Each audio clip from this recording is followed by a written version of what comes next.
Handa na ba ang inyong mga puso para sa isang kwentong susubok sa inyong pananaw tungkol sa pag-ibig at pagpaparaya?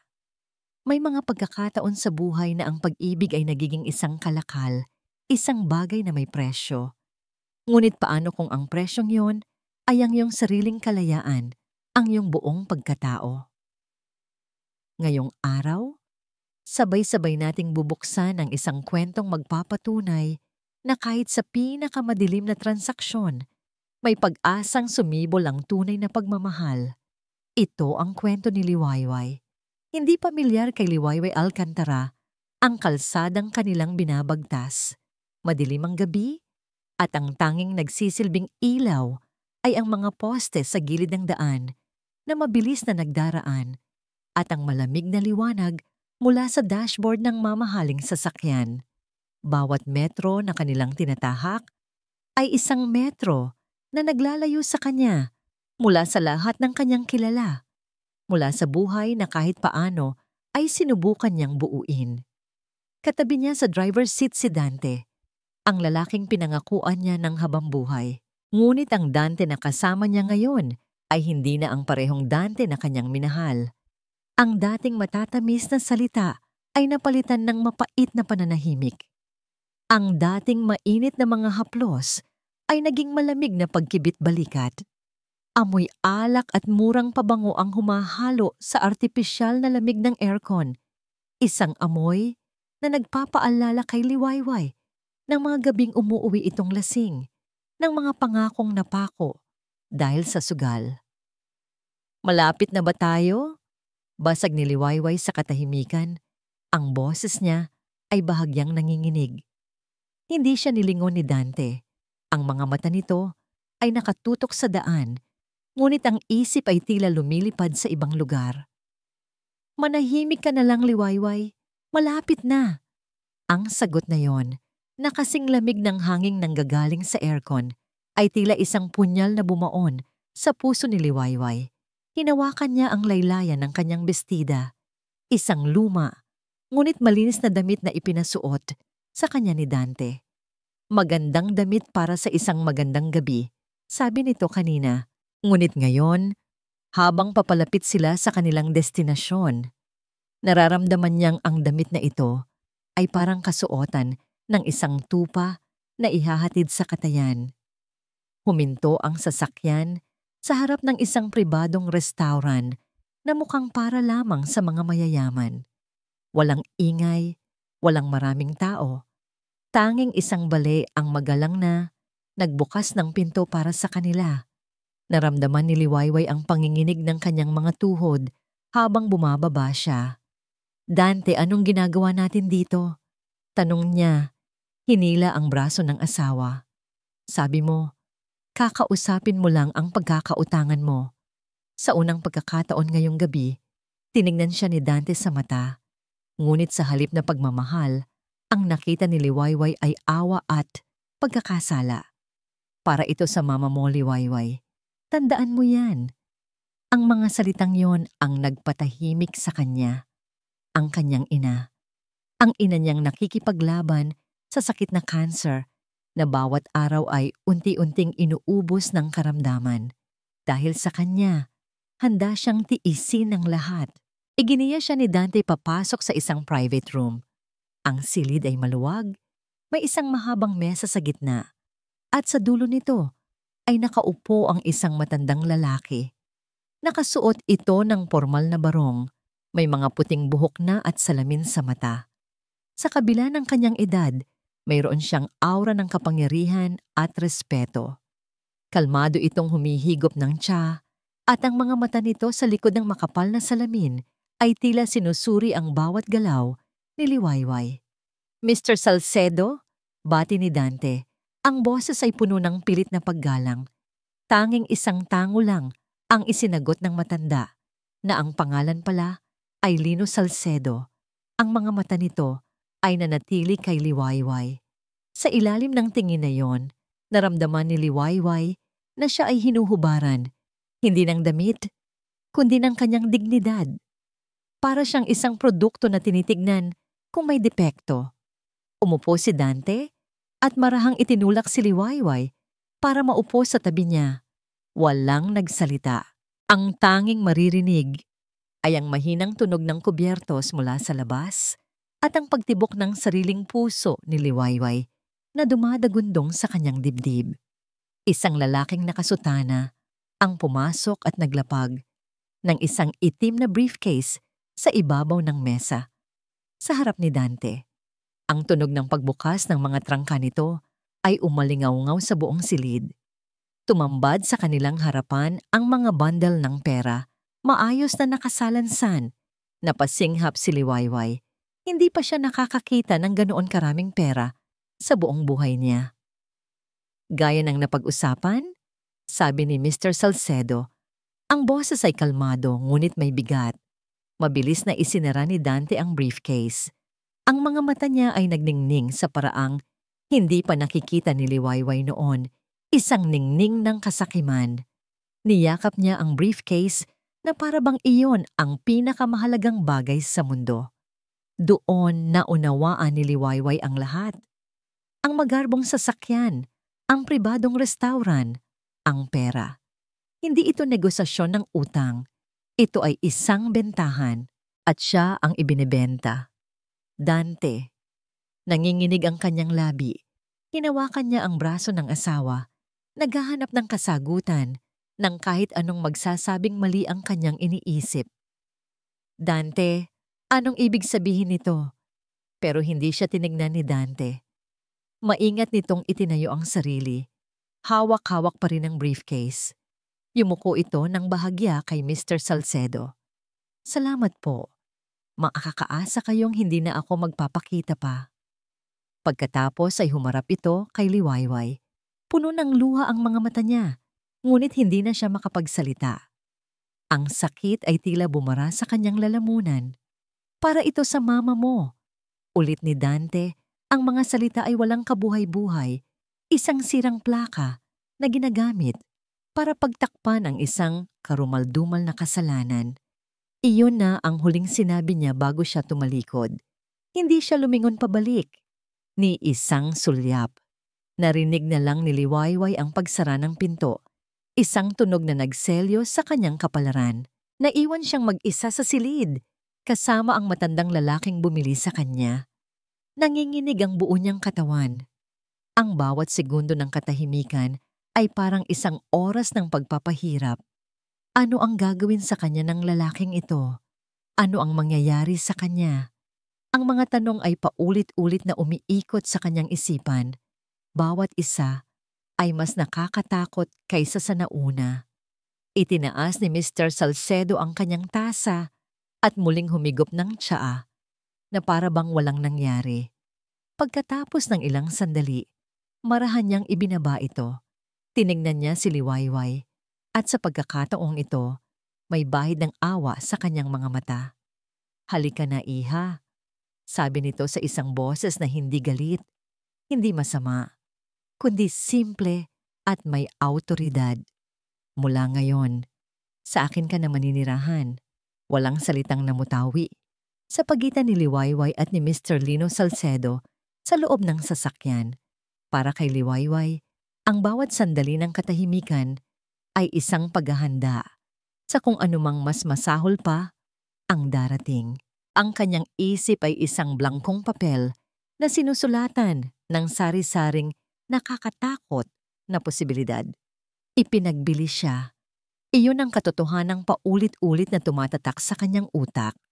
Isang bagay na may presyo na ngayon ay pagmamay-ari na ng matandang katabi niya. Pinikit niya ang kanyang mga mata. Hinahayaan ang mga luhang tahimik na dumaloy sa kanyang pisngi. Naramdaman niyang huminto ang sasakyan. Nang imulat niya ang kanyang mga mata, isang malaking itim na gate ang dahan-dahang bumukas sa kanilang harapan. Sa likod nito ay isang mahabang daanan na nalilinyahan ng mga malagong halaman at mga ilaw na nakatago sa lupa na nagbibigay liwanag sa isang mansyon na tila sa panaginip lang niya nakikita. Mas malaki pa ito sa munisipyo ng kanilang bayan. Gawa sa bato at salamin, moderno, ngunit may halong klasikong disenyo. Napalunok si Liwayway habang ang sasakyan ay marahang gumapang palapit sa engranding pinto sa harapan. Ito ang magiging bago niyang kulungan.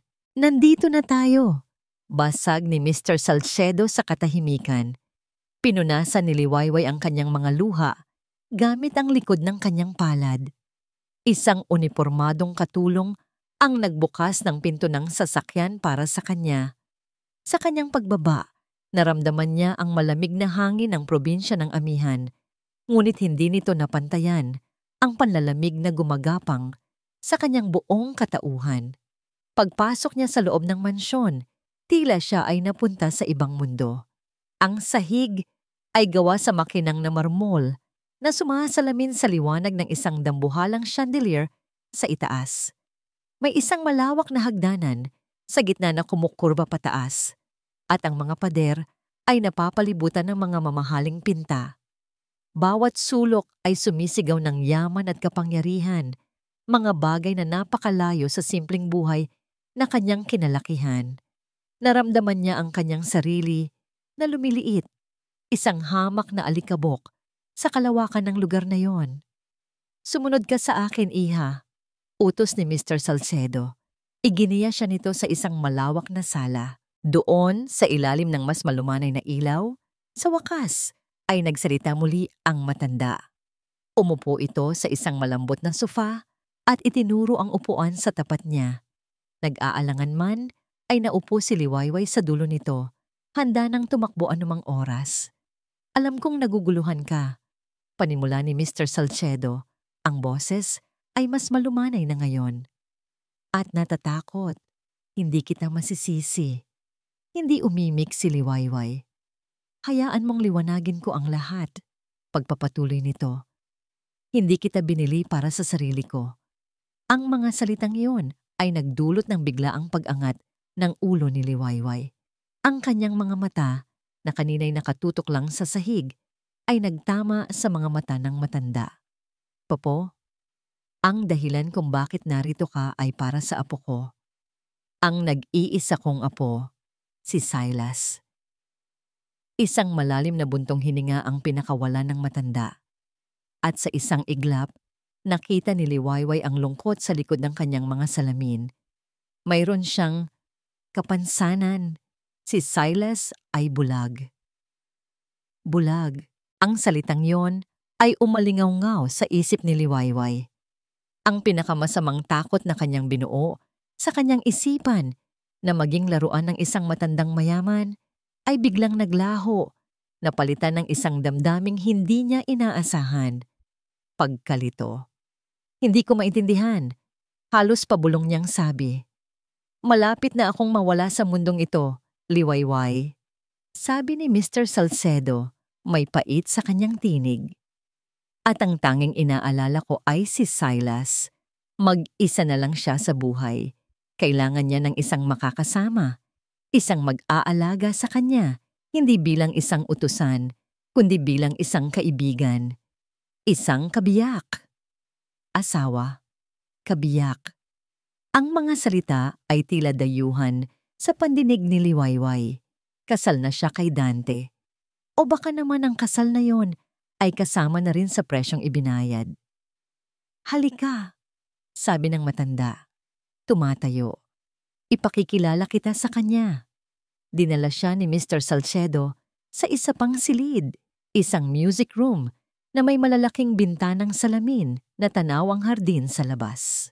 At doon, sa gitna ng silid, sa harap ng isang itim na grand piano, ay may isang lalaking nakaupo. Nakatalikod ito sa kanila. Ang kanyang mga daliri ay marahang dumadampi sa mga teklado, lumilikha ng isang malungkot, ngunit napakagandang musika. Ang tugtog ay puno ng pangungulila. Isang himig na tila nagsasabi ng isang kwentong hindi maikwento ng mga salita. Natigilan si Liwayway. Kahit hindi niya nakikita ang mukha nito, nararamdaman niya ang bigat na dinadala ng lalaking ito. Silas! Tawag ni Mr. Salcedo. Agad na huminto ang pagtugtog. Ang biglaang katahimikan ay mas nakakabingi pa kaysa sa musika kanina. Dahan-dahang lumingon ang lalaki. Ang mukha niya ay perpekto. Matangos na ilong, makapal na kilay, at mga labing tila inukit. Ngunit ang kanyang mga mata, bagamat maganda ang hugis, ay walang buhay. Nakatingin ito sa direksyon nila, ngunit hindi sila nito nakikita. Ito si Silas. Ang lalaking walang mukha sa isip ni Liwayway kanina ay mayroon na ngayong anyo. Ngunit ang anyo na yon ay kasing lamig ng marmol na sahig na kanyang tinatapakan. "Lolo," sabi ni Silas, at ang boses niya ay malalim at walang emosyon. "May bisita pala kayo." "Hindi siya bisita, apo," sagot ni Mr. Salcedo. Lumapit ito at inilagay ang kamay sa balikat ni Liwayway. "Siya si Liwayway, ang babaeng ikinukwento ko sa'yo." Isang sarkastikong nangiti ang sumilay sa mga labi ni Silas. Ang regalo. Ang solusyon sa lahat ng problema ko. Nakarating na pala." Naramdaman ni Liwayway ang pamumula ng kanyang mukha. Para siyang isang bagay na iniabot, isang premyo sa isang palaro. "Silas, maging magalang ka." Saway ng kanyang lolo. "Bakit, lolo? Hindi ba't yun naman ang totoo?" Tumayo si Silas at humakbang palapit sa kanila. Bawat galaw niya ay kalkulado, pamilyar sa espasyo kahit hindi niya ito nakikita. "Magkano po ang bilin niyo sa kanya? Sana naman ay sulit." "Tumigil ka na, Silas." Ngunit hindi ito tumigil. Huminto ito sa mismong harapan ni Liwayway. Napakalapit niya. Amoy niya ang banayad nitong pabango. Nakikita niya ang bawat detalye ng mukha nito. Ngunit ang mga mata nitong walang pokus ay tila tumatagos sa kanya. "Sabihin mo sa akin, Liwayway," sabi ni Silas. Ang boses ay malamig na parang yelo. "Ano ang kaya mong gawin? Marunong ka bang magluto, maglinis, o baka naman iba ang serbisyong binayaran ni Lolo?" Isang sampal. Ang mga salita niya ay parang isang malakas na sampal sa kanyang pagkatao. Hindi na napigilan ni Liwayway ang luhang muling namuo sa kanyang mga mata. "Sobra ka na," galit na sabi ni Mr. Salcedo. Hinila niya si Liwayway palayo kay Silas. "Isang katulong ang maghahatid sa'yo sa iyong silid, iha. Magpahinga ka na." Tumangulang si Liwayway, hindi na makapagsalita. Isang matandang katulong ang lumapit at magalang siyang iginiya paakyat sa ingrandeng hagdanan. Habang naglalakad sila palayo, narinig pa niya ang pag-uusap ng maglolo sa baba. Dinala siya sa isang malaking kwarto na may sariling banyo at isang malawak na kama sa gitna. Ang lahat ng gamit ay bago at mamahalin. May balkonahe pa na tanaw ang madilim na hardin. Sa normal na sitwasyon, ito ay isang pangarap. Ngunit ngayon, ito ay isang gintong hawla. Walang pinagkaiba sa kulungan, mas maganda lang. Iniwan siyang mag-isa ng katulong. Naupo si Liwayway sa gilid ng kama. Ang lambot nito ay hindi niya naramdaman. Ang tanging nararamdaman niya ay ang pagod, ang sakit, at ang kawalan ng pag-asa. Napunta siya mula sa impyerno ni Dante, patungo sa malamig na mundo ni Silas. Niyakap niya ang kanyang mga tuhod. Walang katapusang luha ang dumaloy mula sa kanyang mga mata. Nang biglang, sa katahimikan ng gabi, narinig niya ang isang boses mula sa labas ng kanyang pinto. Boses ni Silas, malinaw at matigas. "Hindi ko kailangan ng tagapag-alaga, Lolo. Ibalik niyo siya kung saan niyo siya kinuha." Ang mga salitang iyon, ang huling bumaon sa puso ni Liwayway bago siya tuluyang gumuho sa gitna ng karangyaan, nag-iisa at walang-wala. Ang dilim ay pamilyar na kasama para kay Silas Montenegro. Ito ang kanyang mundo, ang kanyang realidad. Ngunit ang dilim ng gabing iyon ay may kasamang kakaibang tunog. Isang tunog na hindi niya karaniwang naririnig sa katahimikan ng kanyang mansyon. Isang mahinang paghikbi. Nagmumula ito sa kabilang silid, sa kwartong tinutuluyan ng babaeng tinawag ng kanyang lolo na regalo. Si Liwayway, nakahiga si Silas sa kanyang kama, nakatitig sa kisameng hindi naman niya nakikita. Ang kanyang pandinig, na mas tumalas mula nang mawala ang kanyang paningin, ay kayang kunin ang bawat detalye ng tunog na yon. Hindi ito malakas na pag-iyak. Ito ay ang pigil na paghikbi ng isang taong sinusubukang itago ang kanyang sakit.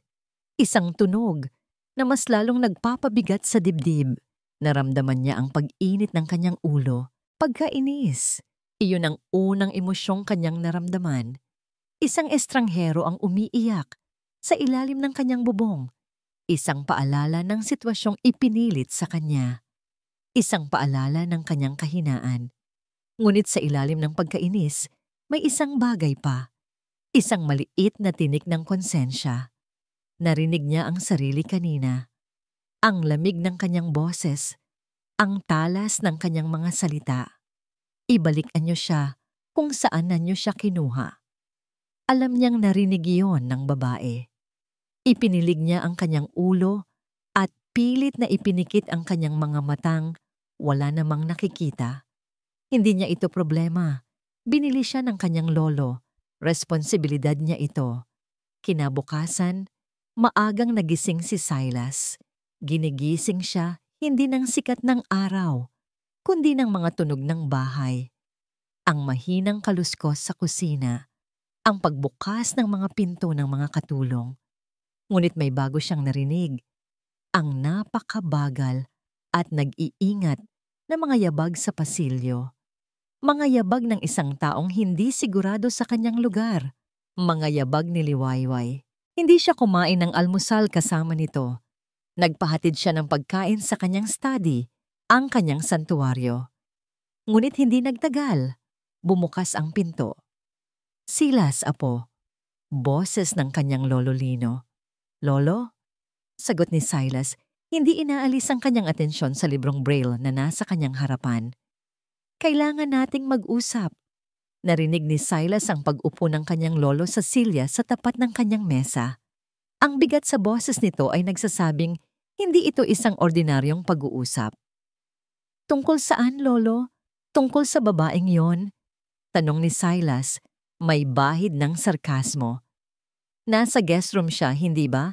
Hindi naman siya istorbo. Hindi siya mananatili sa guest room, Silas. At alam mo yan. Isinara ni Silas ang kanyang libro ng may kaunting puwersa. Ano po ba talaga ang gusto ninyong mangyari? Gawin ko siyang personal na alalay? Yaya? Hindi ko kailangan ng awa, lolo. At lalong hindi ko kailangan ng asawang binili. Pagmamahal ang kailangan mo. Tumaas ang boses ni Lolo Lino, isang pambihirang pangyayari. At pagmamalasakit. Sila Rilas, nakikita kong nauubos ka sa dilim na yan. Ayokong iwan kang mag-isa. Ang boses ng matanda ay biglang nanghina. Napalitan ng pagsusumamo. Gawin mo na to para sa akin, apo. Kahit sa papel lang. Bigyan mo ng pagkakataon ng tadhana. Katahimikan. Narinig ni Silas ang pagod at pag-aalala sa boses ng kanyang lolo. Ang lalaking nag-alaga sa kanya mula nang mawala ang kanyang mga magulang. Ang pag-ibig niya sa matanda ang kanyang kahinaan. Sa huli, isang malalim na buntong hininga ang kanyang pinakawalan. Sige po, sabi niya. Ang bawat salita ay tila may bigat na 1 tonelada. Sa papel lang. Ang seremonya, kung matatawag man itong seremonya, ay naganap ng hapong yon sa study ni Silas. Naroon silang 3. Siya, si Liwayway, at ang abogado ng pamilya. Walang puting bestida, walang mga bulaklak, walang mga bisita. Tanging ang malamig na bigat ng obligasyon ang naroroon sa silid. Hindi nakikita ni Silas si Liwayway, ngunit nararamdaman niya ang presensya nito. Naamoy niya ang banayad na amoy ng sabon, hindi pa bango. Naririnig niya ang kanyang mababaw at ninenerbiyos na paghinga. Maari na kayong pumirma, sabi ng abogado. Unang pumirma si Silas. Kabisado ng kamay niya ang bawat kurba ng kanyang pangalan. Pagkatapos, narinig niya ang marahang pagkaluskos ng damit habang si Liwayway naman ang lumapit sa mesa. Narinig niya ang garalgal ng ballpen sa kamay nito habang sinusulat ang pangalan. Liwayway Alcantara, na ngayon ay magiging Montenegro na. Isang pangalang hindi nito pinili, isang buhay na hindi nito pinangarap. Nang gabing iyon, ang hapunan ay isang pagpapahirap. Silang dalawa lang ang nasa mahabang hapagkainan, kasama ang kanyang lolo na umuwi na muna sa sarili nitong bahay sa kabilang parte ng lupain para bigyan sila ng privacy. Ang tanging maririnig ay ang tunog ng mga kubyertos na tumatama sa pinggan. Kayang marinig ni Silas ang bawat galaw ni Liwayway. Ang maingat niyang paghiwa sa pagkain, ang halos walang tunog niyang pag-inom ng tubig. Para siyang isang multo sa sarili niyang hapunan. May parte kay Silas na gustong basagin ang katahimikan, ngunit may parte ring nagsasabing, ito ang nararapat. Ito ang kanilang realidad. Pagkatapos ng hapunan, nauna siyang umakyat sa master's bedroom. Ang silid na ito ay ang kanyang personal na espasyo, kung saan bawat bagay ay may permanenteng lugar na nagpapahintulot sa kanya na kumilos nang hindi nangangapa. Ngayon, ang espasyong yon ay kailangan na niyang ibahagi. Narinig niya ang pagbukas ng pinto at ang mahinang pagsara nito. Naramdaman niya ang pagtigil ni Liwayway malapit sa pinto. Tila hindi alam kung saan pupunta. Hindi siya lumingon. Nakaupo lang siya sa isang silya malapit sa bintana, nakikinig sa mga tunog ng gabi sa labas. Doon ang aparador. Sabi niya, ang boses ay walang emosyon. Itinuturo ang direksyon. May mga bago ng damit dyan para sa'yo. Iyong kaliwang bahagi.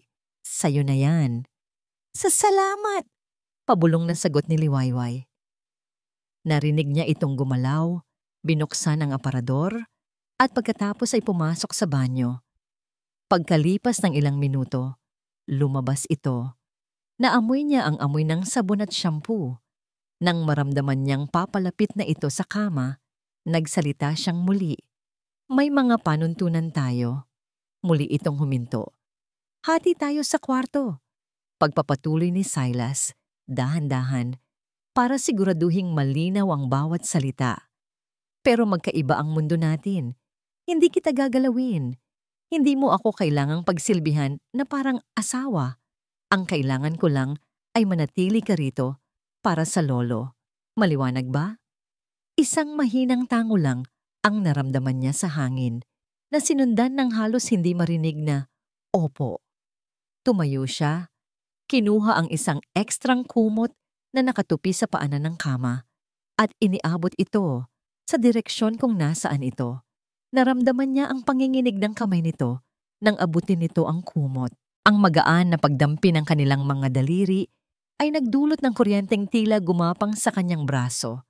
Isang pakiramdam na matagal na niyang hindi naramdaman, kaya't agad niya itong binawi. Sa kaliwang bahagi ka ng kama, sabi niya. Bumalik ang lamig sa kanyang boses para itago ang anumang bakas ng reaksyon. Huwag kang lalagpas doon.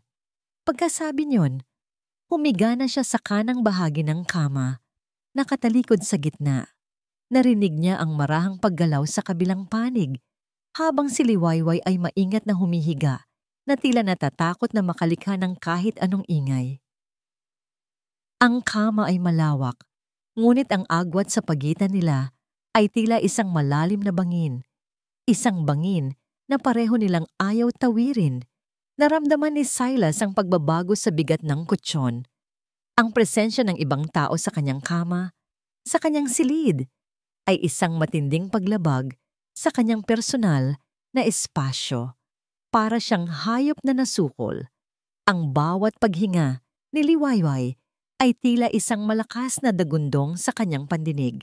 Ilang minuto ang lumipas sa nakabibinging katahimikan. Pagkatapos, narinig niya ulit ito. Ang mahinang paghikbi. Mas pigil kaysa kagabi, mas desperado. Sinusubukan nitong itago sa ilalim ng kumot. Ngunit para kay Silas, ang tunog na yon ay kasing linaw ng isang sigaw sa gitna ng gabi. Sa pagkakataong yon, hindi na pagkainis ang naramdaman niya. Isang bagay na mas komplikado, isang bagay na kahawig ng awa. Anong inaasahan mo, Silas? Tanong niya sa sarili. Nangingiti siya at magpapasalamat. Ipinagbenta siya ng sarili niyang asawa. At ngayon, ikinasal siya sa isang estrangherong bulag, kapalit ng pera. Naramdaman niya ang bigat ng katotohanan. Pareho silang biktima sa sitwasyong ito. Pareho silang nakakulong. Hindi siya gumalaw. Hindi siya nagsalita. Pinili niyang magpanggap na tulog na walang naririnig. Para sa kanya, ang katahimikan ay isang pader, isang sandata.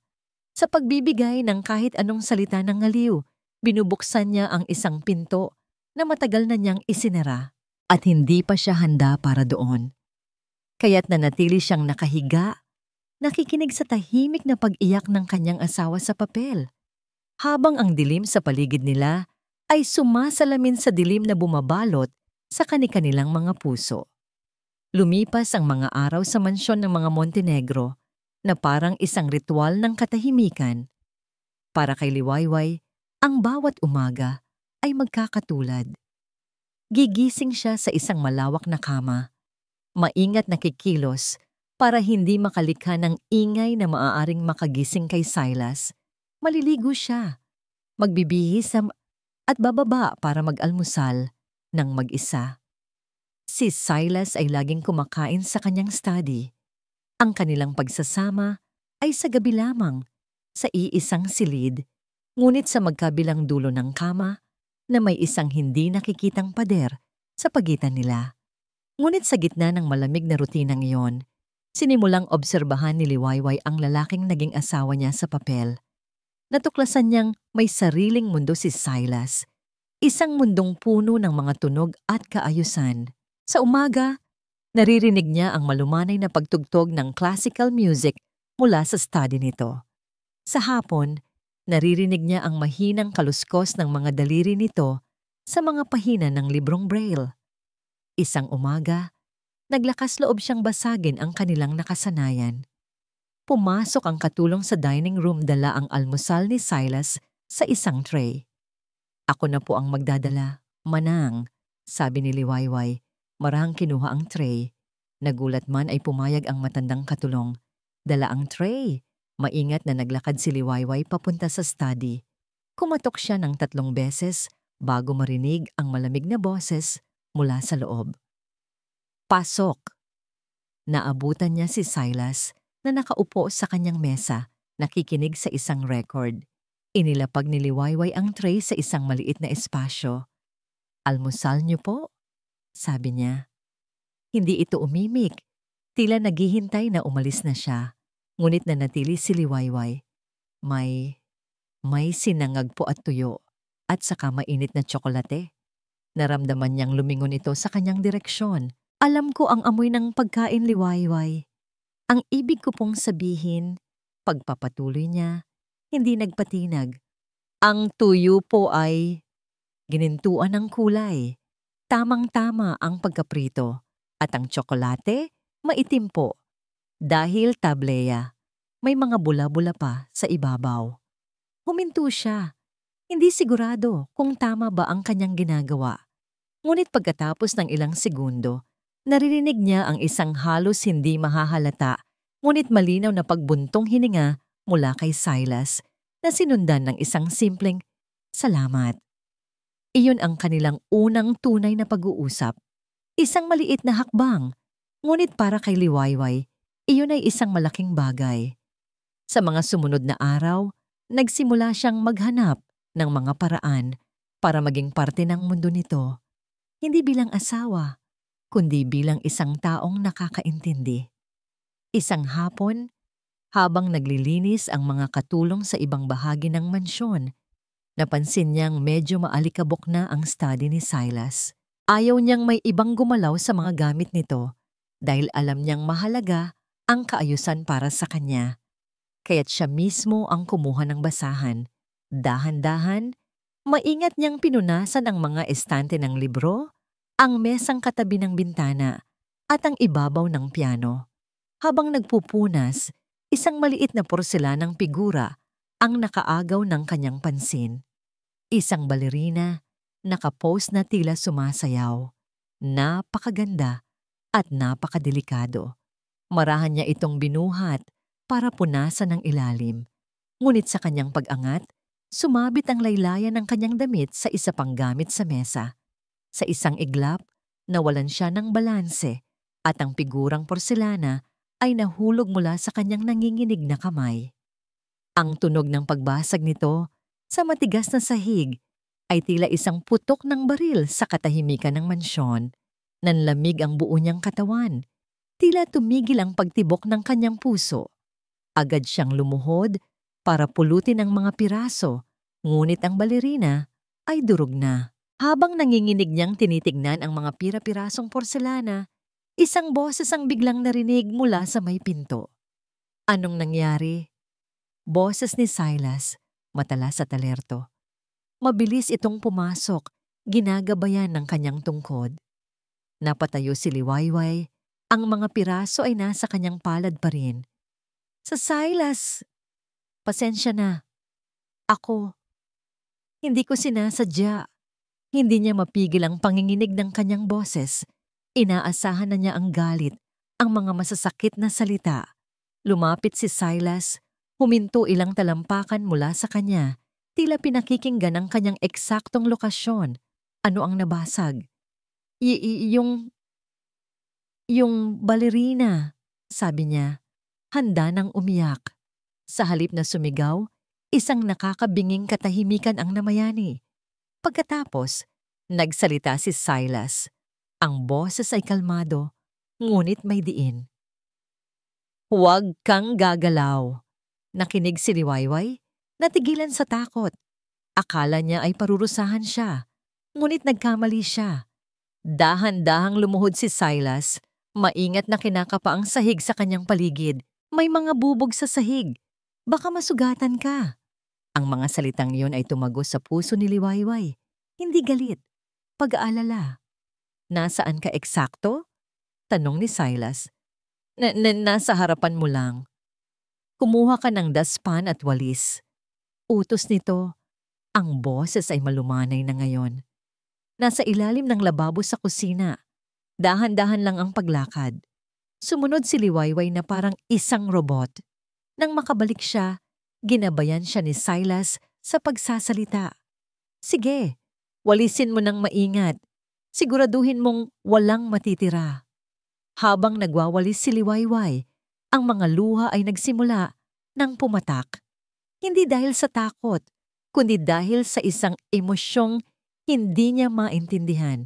Nang matapos siya, naupo siya sa sahig, yakap ang kanyang mga tuhod. Regalo yon sa akin ng mama, sabi ni Silas, bumasag sa katahimikan.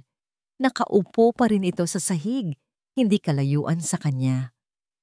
Bago siya mawala, sabi niya, kahit hindi ko nakikita, dapat daw ay nararamdaman ko ang ganda sa mundo. Patawarin mo ako, hikbi ni Liwayway. Napakahalaga pala noon sa'yo. Pababayaan ko. Isang mahabang katahimikan. Akala ni Liwayway ay hindi na ito sasagot. Ngunit pagkatapos, naramdaman niya ang marahang paggalaw. Dahan-dahang gumapang ang kamay ni Silas sa sahig, hinahanap siya. Nang magtama ang kanilang mga balat, bahagya itong napaatras, ngunit pagkatapos ay marahan itong hinawakan ang kanyang kamay. Isang bagay lang yon, Liwayway, sabi nito. Ang boses ay mas malumanay kaysa dati. Mas mahalaga na hindi ka nasugatan. Iyon ang unang pagkakataon na hinawakan siya ni Silas. At sa hawak na yon, naramdaman ni Liwayway ang isang bagay na mas malalim kaysa sa awa o obligasyon. Naramdaman niya ang simula ng isang koneksyon. Kinabukasan, habang naglalakad si Liwayway sa hardin, narinig niya ang pagbukas ng pinto sa likuran. Si Silas. Maganda ba ang mga bulaklak? Tanong nito. Oo, sagot ni Liwayway nagulat. Namumukadkad ang mga rosas. May pula, may puti. Lumapit ito sa kanya. Gusto mo bang ilarawan mo para sa akin habang naglalakad tayo? Ito ang unang pagkakataon na inaya siya ni Silas. Ngumiti si Liwayway, isang tunay na ngiti sa unang pagkakataon. Sa loob ng napakatagal na panahon, inialok niya ang kanyang braso at pagkatapos ng isang saglit na pag-aalinlangan, tinanggap ito ni Silas. Habang dahan-dahan silang naglalakad sa hardin, inilalarawan ni Liwayway ang bawat bulaklak, ang kulay ng mga dahon, ang hugis ng mga ulap. At nakinig si Silas, isang maliit na ngiti, ang sumilay sa kanyang mga labi. Sa sandaling iyon, hindi sila isang bulag na lalaki at isang babaeng ipinagbili. Sila ay dalawang taong naglalakad sa isang hardin, nagbabahaginan ng isang umaga. Nang malapit na silang bumalik sa mansyon, biglang huminto si Silas. Binitiwan niya ang braso ni Liwayway at humarap sa direksyon kung nasaan ito. Ang ngiti ay nawala na sa kanyang mukha, napalitan ng isang seryosong ekspresyon. "Liwayway," sabi niya. Ang kanyang boses ay nagbabalik sa dati nitong pag-iingat. Bakit? Tila siya ay naghahanap ng tamang salita. Pagkatapos, diretsahan itong nagtanong. Ang bawat salita ay may bigat na sumusubok sa kanilang bagong tuklas na koneksyon. Bakit ka nananatili, Liwayway? Pera lang ba ang habol mo? Ang tanong ni Silas ay binitin sa hangin ng hardin, isang pagsubok sa brisang namamagitan sa kanila. Bakit ka nananatili, Liwayway? Pera lang ba ang habol mo? Mula sa kanyang kinatatayuan, narinig ni Silas ang marahang pagbuntong hininga ni Liwayway. Hinintay niya ang isang sagot na puno ng pagkukunwari, isang kasinungalingan na madali niyang mahahalata. Ngunit ang sagot na dumating ay iba. Noong una, pag-amin nito, ang boses ay mahina, ngunit tapat. Nanatili ako para sa pera, para sa nanay ko. Pero ngayon, narinig niya ang pag-aalangan nito. Nananatili ako dahil sa tingin ko, kailangan mo ako. At baka, kailangan ko rin ang manatili dito. Ang katapatan sa boses nito ay tumama kay Silas nang higit pa sa inaasahan niya. Walang pagtatanggol, walang galit. Tanging ang simple at tahimik na katotohanan. Hindi siya nakasagot. Sa unang pagkakataon, naramdaman niyang ang mga pader na kanyang itinayo ay hindi sapat para protektahan siya mula sa babaeng ito. Sa mga sumunod na araw, isang bagong antas ng pag-unawa ang nabuo sa pagitan nila. Hindi pa rin sila lubusang komportable, ngunit ang dating nagyayelong agwat ay unti-unti nang natutunaw. Ngunit kasabay ng pag-init na ito, may isang malamig na aninong nagsimulang bumuntot sa kanila. Isang aninong hindi nakikita ni Silas, ngunit malinaw niyang nararamdaman. Napansin niya ito sa mga maliliit na bagay. Ang biglaang pagtigil sa paghinga ni Liwayway tuwing tumutunog ang cellphone nito. Ang panginginig ng kamay nito kapag inaabutan siya ng kape. Ang mga yabag nitong tila laging ninenerbiyos na dati kalmado at maingat. Isang gabi, habang nagbabasa siya sa study, pumasok si Liwayway dala ang kanyang tsaa. Narinig ni Silas ang biglaang pag-vibrate ng cellphone nito sa bulsa. Naramdaman niya ang pagtigas ng katawan nito. Pagkatapos, isang mahinang kalabog. "Ayos ka lang?" tanong ni Silas. Itinaas ang kanyang ulo mula sa librong braille. "Oo," mabilis na sagot ni Liwayway. "Nabitawan ko lang po yung platito. Pasensya na." Ngunit narinig ni Silas ang higit pa sa sinabi nito. Narinig niya ang biglaang pag-igting ng hininga nito bago pa man bumagsak ang platito. Narinig niya ang panginginig sa boses nito na pilit tinatago sa likod ng mabilis na pagsasalita. Mayroon itong itinatago, isang takot. Hindi na niya ito muling tinanong. Ayaw niyang ipahalata na bawat kilos nito ay kanyang pinakikinggan, na ang babaeng ito ay unti-unti nang nagiging sentro ng kanyang madilim na mundo. Ngunit ang binhi ng pag-aalala at hinala ay naitanim na. Makalipas ang ilang araw, napansin niyang tila hindi na mapakali si Liwayway sa loob ng mansyon. Kaya't isang hapon, gumawa siya ng isang hindi inaasahang mungkahi. "Gusto mo bang lumabas?" tanong niya habang nagkakape sila sa veranda. Narinig niya ang pagtigil nito sa pag-inom. Lumabas? May isang coffee shop sa bayan, ang Kanlungan. Tahimik doon. Maganda raw ang hardin, sabi ni Silas. Mabuti na rin siguro yung makalanghap tayo ng ibang hangin. Pagkatapos ng sandaling pag-aalinlangan, pumayag si Liwayway. Ang Kanlungan ay gaya ng kanyang narinig, tahimik at payapa. Ang amoy ng bagong giling na kape at sariwang tinapay ay bumalot sa kanila pagpasok. Iginiya siya ni Liwayway sa isang mesa sa sulok, malapit sa bintanang salamin na tanaw ang maliit na hardin sa labas. "Mag-o-order lang po ako," paalam ni Liwayway. Naiwan si Silas na mag-isa sa mesa. Pinakinggan niya ang paligid, ang mahinang usapan mula sa ibang mga mesa, ang tunog ng coffee machine, ang kalansing ng mga kutsarita. Mga ordinaryong tunog na nagbibigay sa kanya ng larawan ng lugar. Nang bumalik si Liwayway, dala na nito ang kanilang mga kape. Ngunit naramdaman niya ulit iyon, ang pamilyar na tensyon sa katawan nito. At pagkatapos, tumunog na naman ang cellphone nito. "Excuse me lang po, Silas," sabi nito. Ang boses ay pilit pinapakalma. "Sasagutin ko lang ito sa laba."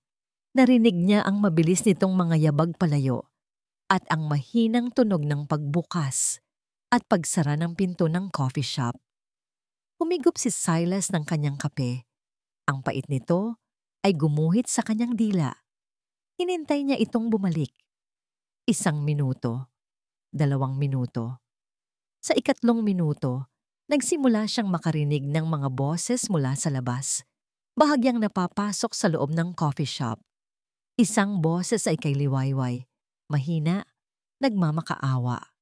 "Tumigil ka na, Dante. Parang awa mo na." At pagkatapos, narinig niya ang isa pang boses.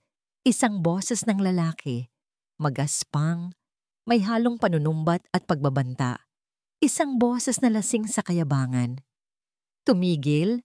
Nagsisimula pa lang ako, mahal kong asawa. Akala mo makakatakas ka sa akin?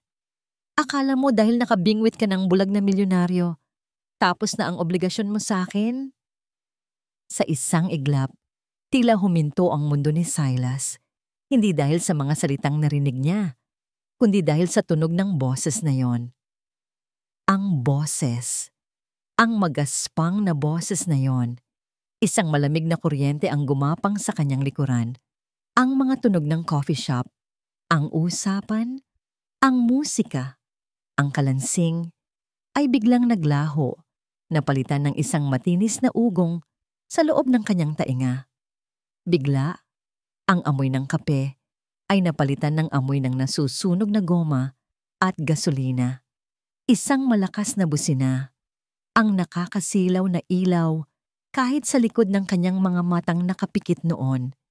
Ang pag-asod ng mga gulong sa aspalto, ang nakakabinging tunog ng pagbangga, salaming nababasag, bakal na nayuyupi. At isang boses na sumisigaw, nagmumura sa gitna ng kaguluhan, ang parehong magaspang na boses na naririnig niya ngayon sa labas. "Ah!" Napahawak si Silas sa kanyang ulo, ang kanyang mga daliri ay mariing bumaon sa kanyang buhok. Ang tasa ng kape sa harap niya ay kanyang natabig. Ang mainit na likido ay tumapon sa mesa. Humihingal siya. Pinagpapawisan ng malamig. Ang sakit ng ulo ay tila bibiyak sa kanyang bungo. Hindi niya makontrol ang panginginig ng kanyang mga kamay. Parang binubuksan ng isang pinto sa kanyang alaala. Isang pinto na matagal na niyang isinara at itinapon ng susi. "Silas!" Narinig niya ang boses ni Liwayway malapit na ngayon. Naramdaman niya ang mga kamay nito sa kanyang balikat, isang mainit na haplos sa gitna ng kanyang nanlalamig na pagkatao. Silas, anong nangyayari sa'yo? Ayos ka lang ba? Ang boses ni Liwayway, ang pag-aalala roon, ang unti-unting humilas sa kanya pabalik sa kasalukuyan. Dahan-dahang humupa ang ugong sa kanyang tainga. Ang amoy ng kape ay bumalik. Ngunit ang alaala, ang kilabot, ay naiwan. Hinawakan niya ng mahigpit ang braso ni Liwayway. Ang kanyang mga daliri ay bumaon sa laman nito. Ang kanyang paghinga ay mabigat pa rin. Ang kanyang puso ay kumakarera. Itinaas niya ang kanyang mukha sa direksyon nito. Ang kanyang mga matang walang nakikita ay tila naghahanap ng kasagutan sa isang tanong na biglang nabuo sa gitna ng kanyang pagkasindak. Nanginginig ang kanyang boses nang magtanong siya. Bawat salita ay puno ng takot at isang nakakakilabot na hinala. "Sino ang kausap mo?" tanong niya. Ang kanyang hawak ay lalong humigpit. Kilala ko ba ang boses na yon? Ang biyahe pabalik sa mansyon ay binalot ng isang mabigat at nakabibinging katahimikan. Si Silas ay nakasandal sa bintana. Ang mukha ay tila isang maskarang bato. Ngunit ang mahigpit na pagkakakuyom ng kanyang mga kamao ay nagsasabi ng ibang kwento. Si Liwayway naman ay nasa kabilang dulo. Hindi magkanda-ugaga sa kung paano siya kikilos. Bawat paghinga niya ay tila isang malakas na ingay. Ang tanong ni Silas, kilala ko ba ang boses na yon? Ay paulit-ulit na umuugong sa kanyang isipan. Isang bombang naghihintay na sumabog. Paano niya sasagutin yon? Paano niya sasabihing ang boses na nagbalik sa pinakamasamang alaala ni Silas ay ang boses ng lalaking unang sumira sa kanyang buhay? Kaya't pinili niyang manahimik. Ang katahimikan ay isang kasinungalingan, ngunit sa sandaling iyon lang ang tanging paraan na alam niya para protektahan si Silas. Pagdating nila sa mansyon, halos sabay silang bumaba ng sasakyan, ngunit habang si Liwayway ay nag-aalangan sa may pinto, si Silas ay dire-diretsyong naglakad papasok. Ang tungkod nito ay mabilis at galit na tumutuktok sa marmol na sahig. Dumiretso ito sa kanyang study at isinara ang pinto ng may kalakasan. Ang tunog na yon ay isang malinaw na mensahe. Ayaw niyang magambala. Naiwan si Liwayway sa gitna ng malawak na foyer, tila isang nawawalang kaluluwa. Ang maliit na koneksyon na kanilang sinimulang buuin ay gumuho sa isang iglap. Iha. Napalingon si Liwayway. Si Lolo Lino nakatayo sa paanan ng hagdan. Ang mga mata nito sa likod ng salamin ay puno ng pag-aalala. Malinaw na narinig nito ang pagdating nila, ang marahas na pagsara ng pinto. "Sumunod ka sa akin sa hardin," sabi ng matanda sa mahinang boses. Dinala siya ni Lolo Lino sa isang maliit na gazebo sa likod bahay, malayo sa pandinig ng kahit sino. Umupo ito sa isang silyang yantok at tinuro ang upuan sa tapat niya. Ang hangin ay sariwa, ngunit naramdaman ni Liwayway ang bigat sa atmosfera. "Anong nangyari?" tanong ng matanda. Diretsahan. Nag-aalangang ikinuwento ni Liwayway ang insidente sa coffee shop, maliban sa isang detalye, ang pagkakakilanlan ng lalaking kausap niya. Sinabi lang niyang may isang taong nanggulo sa kanya. Ngunit ang pinagtuunan niya ng pansin ay ang naging reaksyon ni Silas. "Hindi ko pa po siya nakikitang ganoon, Lolo," sabi ni Liwayway. Ang boses ay nanginginig pa rin sa alaala. Para siyang nakakita ng multo. Isang malalim na buntong hininga ang pinakawalan ni Lolo Lino. Tumingin ito sa malayo. Ang mga mata ay tila bumabalik sa isang malayong nakaraan. Hindi multo ang nakita niya. Iha, alaala. Isang alaala na pilit niyang ibinabaon araw-araw. Tumingin itong muli kay Liwayway at sa pagkakataong ito, may determinasyon sa kanyang mukha. "Sa tingin ko, oras na para malaman mo ang lahat. Kung bakit ka naririto. Kung bakit ikaw ang pinili ko." Kinuha ng matanda ang wallet nito mula sa bulsa. Mula roon ay maingat nitong inilabas ang isang luma at medyo kupas ng litrato. Inabot niya ito kay Liwayway. Nanginginig ang mga kamay ni Liwayway habang tinitignan ang larawan. 2 babae. Ang isa ay isang pasyenteng nakahiga sa kama. Payat, ngunit may matamis na ngangiti.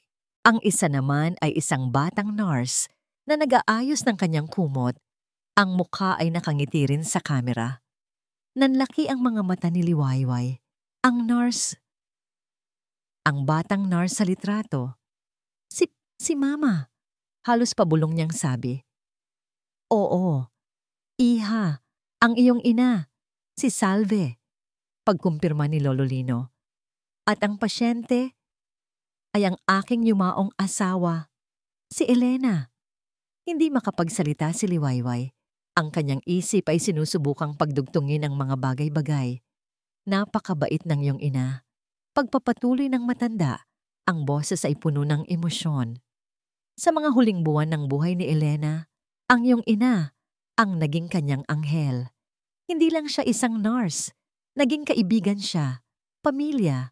Ang pagkalinga niya ay hindi matutumbasan ng kahit anong sahod. Nangako ako sa aking sarili na balang araw, susuklian ko ang kabutihang yon. Ibinalik ni Liwayway ang tingin sa matanda. Ang kanyang mga mata ay nagsisimula ng mamasa. Matagal na kitang pinagmamasdan, Liwayway. Alam ko ang mga paghihirap mo. Alam ko ang tungkol sa iyong ina at alam ko ang tungkol kay Dante. May bahid ng galit sa boses ng matanda nang banggitin nito ang pangalan ni Dante. Nang malaman kong ipinagbibili ka niya, nakita ko ang isang oportunidad, isang paraan para matulungan ka, at isang paraan para matulungan ang apo ko. Ang mga salita ay tila bumaha sa pagkatao ni Liwayway, tinatangay ang lahat ng kanyang pag-aakala. Hindi lang siya isang bagay na binili. Hindi ito isang simpleng transaksyon. Ito ay isang pagtupad sa isang pangako. Ito ay utang na loob. Kaya po, oo, Iha. Pagputol ni Lolo Lino. Hindi lang kita binili. Tinubos kita mula sa isang sitwasyong hindi mo dapat nararanasan. At sa paggawa niyon, umaasa akong matutulungan mo rin akong tubusin ang apo ko mula sa sarili niyang kadiliman. Ang mga luha na kanina pa nagbabadyang pumatak ay tuluyan ng bumuhos. Ngunit hindi ito luha ng kalungkutan, kundi luha ng pasasalamat, ng pagkaunawa, ng isang napakabigat na emosyon na hindi niya mapangalanan. Tumayo siya, lumapit sa matanda, at walang ano-ano'y niyakap ito. Salamat po, Lolo. Hikbi niya. Maraming salamat po. Nang gabing iyon, habang nakahiga siya sa kanyang panig ng kama, iba na ang paraan ng pagtingin niya kay Silas na natutulog sa kabilang dulo. Hindi na siya isang malamig na estranghero. Isa na siyang taong may malalim na sugat. Isang taong itinali sa kanya ng tadhana sa pamamagitan ng kabutihan ng kanyang ina. Naramdaman niya ang isang bagong determinasyon. Hindi na lang niya ito ginagawa para sa pera. Ginagawa na niya ito para kay Lolo Lino, para sa alaala ng kanyang ina, at para sa lalaking ito na nasasaktan sa kanyang tabi. Kinuha niya ang kanyang cellphone para i-check kung may mensahe mula sa ospital. Ngunit bago pa man niya mabuksan yon, isang notifikasyon ang biglang lumitaw. Isang mensahe mula sa isang numerong hindi niya kilala. Binuksan niya ito. Isang litratong kuha mula sa malayo. Litrato nila ni Silas kanina sa hardin ng coffee shop bago maganap ang gulo. Masaya sila. Nagtatawanan. At sa ilalim ng litrato, isang maikling mensahe na nagpatigil sa paghinga niya at nagpalamig sa dugo sa kanyang mga ugat. Mukhang masaya na kayo. Oras na para maningil ng mas malaki. Ang boses. Ilang araw nang bumabagabag kay Silas ang boses na yon. Sa katahimikan ng kanyang gabi, sa gitna ng pagtugtog niya ng piano, sa bawat sandaling sinusubukan niyang hanapin ang kapayapaan, ang magaspang na boses na yon ay bumabalik na parang isang sirang plaka. kasama ang mga alaala ng bakal na nayuyupi at salaming nababasag. Hindi niya masabi kay Liwayway, hindi niya masabi sa kanyang lolo. Dahil sa tuwing susubukan niyang pagtagpi-tagpiin ang mga piraso sa kanyang isipan, isang mukha ang nabubuo. Ang mukha ni Liwayway, ang pag-aalala nito sa coffee shop, ang panginginig nito sa tuwing tumutunog ang cellphone. Sino ka? Dante Ramos? At bakit ang boses mo ay nagdudulot ng kilabot sa akin at takot sa kanya? Hindi na niya kayang manahimik lang. Kailangan niya ng sagot. Kaya isang umaga, habang si Liwayway ay nasa hardin, kinuha niya ang kanyang telepono at tinawagan ng isang numero na matagal na niyang hindi natatawagan. Marco, sabi ni Silas nang sagutin ang tawag. Silas, pare, napatawag ka? Akala ko, kinalimutan mo na ang mga kaibigan mong may paningin pa. Biro ng nasa kabilang linya. Si Marco ang kanyang pinakamatalik na kaibigan mula pa noong kolehiyo, isang private investigator. May ipapahanap ako sa'yo, sabi ni Silas, walang paligoy-ligoy. Seryoso to Sino? Nag-aalangan si Silas. Ang pagsasabi ng pangalan ay parang isang pagtataksil sa maliit na tiwalang sinisimulan ng buuin nila ni Liwayway. Ngunit mas malakas ang pangangailangan niyang malaman ang totoo. Ang pangalan niya ay Dante Ramos, dating asawa ni Liwayway. Isang sandaling katahimikan sa kabilang linya. Okay, sabi ni Marco. Ang boses ay seryoso na ngayon. Anong gusto mong malaman? Lahat, sagot ni Silas. Lahat ng madilim na sikreto niya at kung may anumang koneksyon niya sa pamilya Montenegro.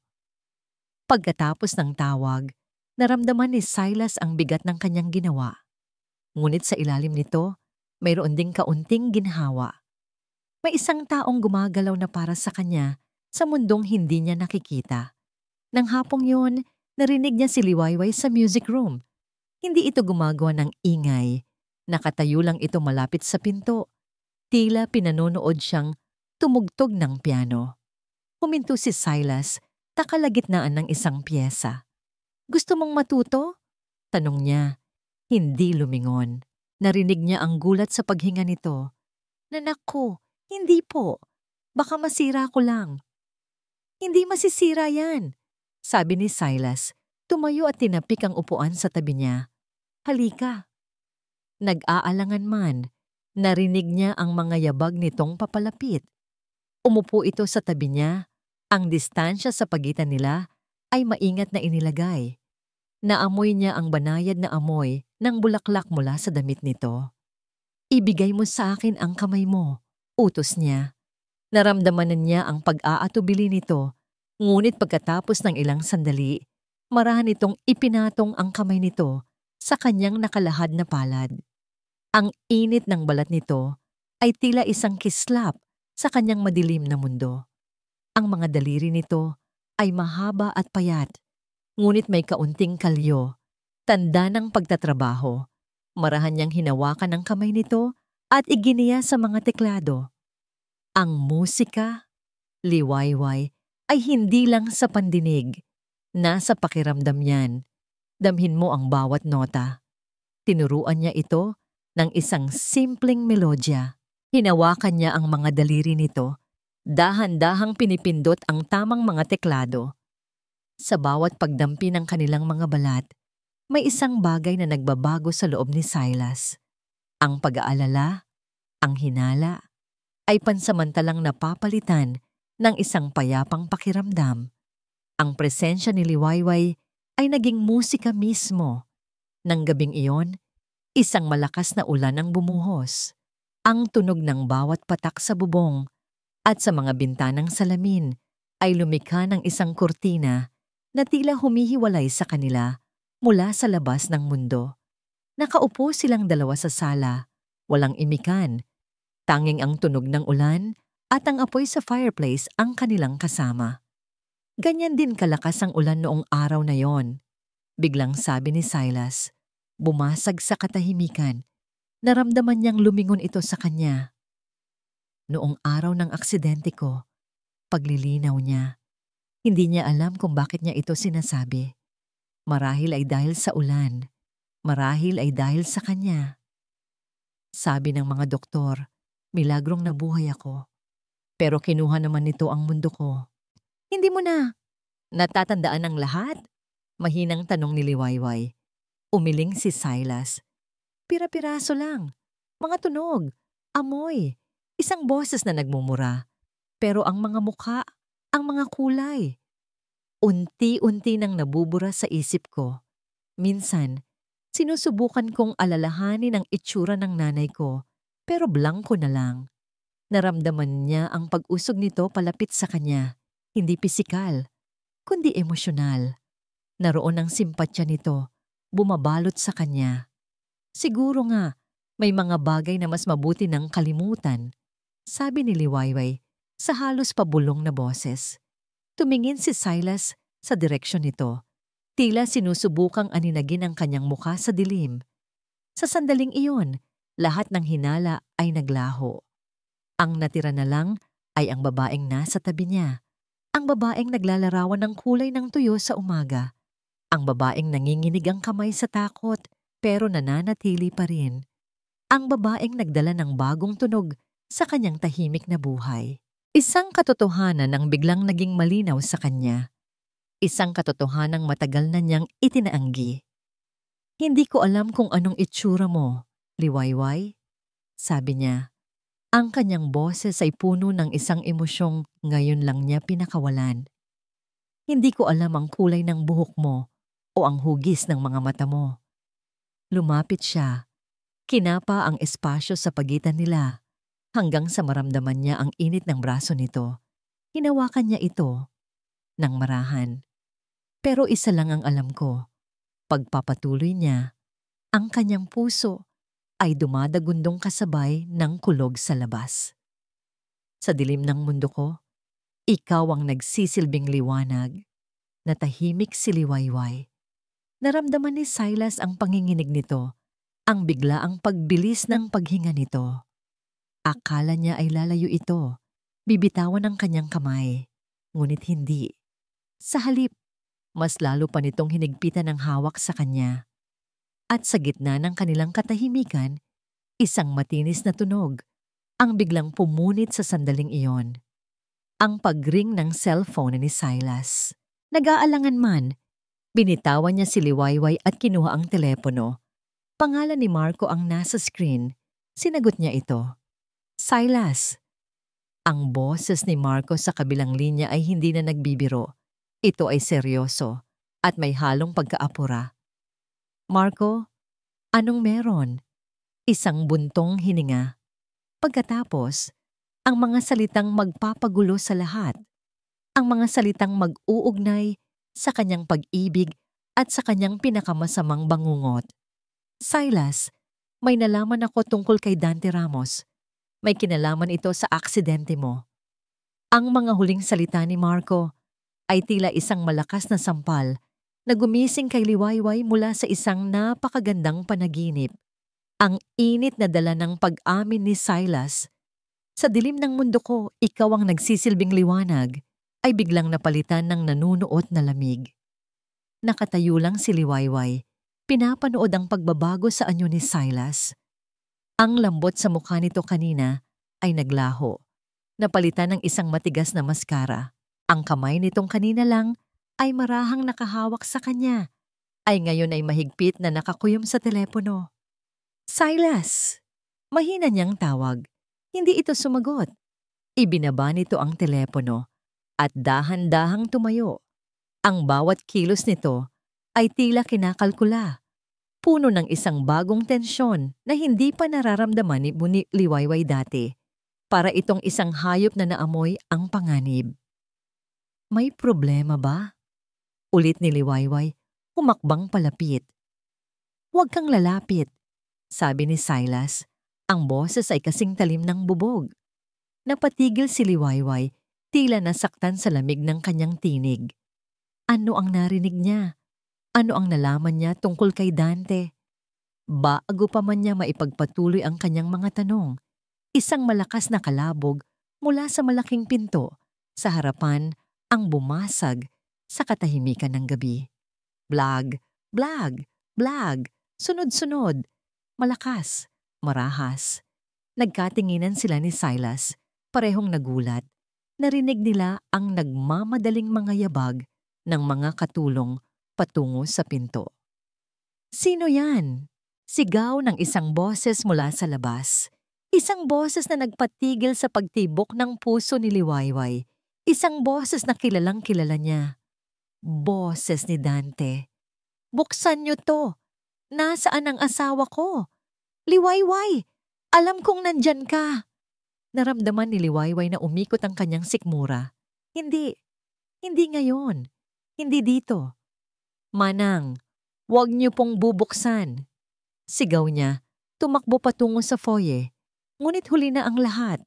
Sa lakas ng pagtulak, bumukas ang pinto. Pumasok si Dante. Lasing, gula-gulanit ang damit, ang mga mata ay nanlilisik sa galit. Amoy na amoy ang alak mula sa kanyang kinatatayuan. "Ayan ka lang pala. Mahal ko." Sabi nito nang makita siya. Isang mapanuyang na ngiti ang gumuhit sa kanyang mga labi. "Umalis ka dito, Dante," sabi ni Liwayway. Hinarangan ito para hindi makalapit kay Silas na ngayon ay nakatayo na rin sa may pasukan ng sala. Sa puntong yon, bumaba na rin si Lolo Lino na naalarma sa ingay. "Anong kaguluhan ito?" "Kaguluhan?" Tumawa si Dante ng malakas. "Kinukuha ko lang po ang pag-aari ko, Lo, ang asawa ko. O baka naman nakalimutan nyo nang bayad na kayo?" Nagtagis ang bagang ni Silas. "Wala kang karapatan dito." "Ako? Wala." Lumapit si Dante. Tinuro-turo si Silas. "Ipinahiram ko lang siya sa'yo, bulag, para may mag-alaga sa'yo habang nagbabayad ka sa mga utang ko." Ang bawat salita ay parang lason na kumakalat sa hangin. Sinubukang awatin ng mga gwardiya si Dante. Ngunit nagpupumiglas ito. At doon, sa gitna ng kaguluhan, habang ang boses ni Dante ay umuugong sa buong mansyon, nag-init ang ulo ni Liwayway. Ang takot na dati niyang nararamdaman ay napalitan ng galit. "Wala kang karapatan sa akin, Dante. Ibinenta mo ako. At binili ka nila." Ganti nito. Ngunit si Silas ay hindi na nakikinig sa kanilang pagtatalo. Nakatutok ang buo niyang atensyon sa iisang bagay. Ang boses. Ang magaspang mayabang na boses na yon. Ang boses mula sa coffee shop. Ang boses mula sa kanyang bangungot. Ang boses na isinisigaw ang pangalang ibinigay ni Marco sa kanya sa telepono. Lahat ay nagkadugtong-dugtong sa isang nakakakilabot na paraan. "Ikaw." Bulong ni Silas, ang kanyang mukha ay namutla. "Ikaw ang boses." Narinig ito ni Dante. Huminto ito sa pagwawala at ngumisi. Isang ngising demonyo. Naalala mo na pala ako, Montenegro?" "Ano ang ibig mong sabihin, Apo?" Naguguluhang tanong ni Lolo Lino. Lumapit si Dante. Tinignan si Silas na parabang isang tropeo. At sa harap nilang lahat, inihayag nito ang isang katotohanang magwawasak sa kanilang lahat. "Oo, ako nga!" Sigaw niya. Ang boses ay umalingaw-ngaw na parang kulog. "Ako ang demonyong bumangga sa'yo noon. Ang dahilan kung bakit ka nabubuhay sa dilim ngayon." Parang isang bomba ang sumabog sa loob ng mansyon. Natakpan ni Liwayway ang kanyang bibig sa sobrang gulat. Si Lolo Lino ay napahawak sa kanyang dibdib, hindi makapaniwala. Pero hindi pa tapos si Dante. Sa kanyang galit at pagkalasing, nagpakawala pa siya ng isang mas nakamamatay na lason. Tumingin ito kay Liwayway at pagkatapos ay kay Silas, ang kanyang mga mata ay puno ng purong kasamaan. At ang babaeng ito, sabi niya, itinuro si Liwayway na tila dumudura. "Alam niya ang lahat. Pinlano namin to. Akala niyo mamahalin niya kayo? Pera niyo lang ang kailangan namin." Hindi totoo yan, sigaw ni Liwayway. Ang mga luha ay bumubuhos na sa kanyang mga mata. Sinungaling ka! Ngunit ang kanyang mga salita ay nawalan ng saysay. Ang atensyon ng lahat ay na kay Silas. Ang lalaking kanina lang ay nagsabing si Liwayway ang kanyang liwanag. Dahan-dahan itong umatras mula kay Liwayway na parabang ang paglapit nito ay nakakapasong lason. Ang sakit, ang galit, ang sukdulang pagtataksil ay malinaw na nakaukit sa kanyang mukha. Ang pag-ibig na kanyang inamin ay naging abo sa isang iglap. Silas, sabi ni Liwayway, iniabot ang kanyang kamay. Maniwala ka sa akin. Lolo, isang mahinang sigaw ang narinig nila. Napalingon silang lahat. Si Lolo Lino, namumutla. Sapo ang kanyang dibdib at hirap na huminga. Bago pa may makalapit ang matanda ay bumagsak sa sahig. Lolo! Sigaw ni Silas. Naging ganap na kaguluhan ng lahat. Ang mga katulong ay sumisigaw, tumatawag ng ambulansya. Sinunggaban ng mga gwardiya si Dante. At si Liwayway, sa gitna ng lahat, ay napako sa kanyang kinatatayuan, napunit sa pagitan ng pagnanais na tulungan ang matanda at ang pagnanais na ipaliwanag ang lahat sa lalaking minamahal niya. Humakbang siyang muli, palapit kay Silas. Silas, tulungan natin si Lolo. Magpapaliwanag ako. Ngunit ang mukha ni Silas na lumingon sa kanya ay hindi na ang mukha ng lalaking kanyang nakilala. Ito ay mukha ng isang taong nawasak at sa pagkawasak na yon ay isinilang ang purong galit. Umalis ka! Sigaw nito. Ang bawat salita ay puno ng lason at sakit. Isang sigaw na nanggaling sa kailaliman ng kanyang nadurog na kaluluwa. Umalis kayong lahat, mga manloloko. Ang mundo ni Silas ay naging isang walang katapusang sirena ng ambulansya at isang mabigat na amoy ng antiseptiko. Hindi niya nakikita ang nagkakagulong mga doktor at nurse sa emergency room, ngunit naririnig niya ang lahat. Ang mabilis na mga yabag sa makintab na sahig, ang mga utos na isinisigaw sa medikal na terminolohiya, ang walang tigil na pag-beep ng isang makinang tila sumusukat sa bawat natitirang sandali ng buhay ng kanyang lolo. Bawat tunog ay isang karayom na tumutusok sa kanyang pagkatao. Pakiramdam niya ay bumalik siya sa gabi ng kanyang aksidente. Ang parehong pakiramdam ng kawalan ng kontrol, ng pagiging isang inutil na tagapakinig, habang ang buhay ng isang taong mahalaga sa kanya ay nakasalalay sa mga kamay ng iba.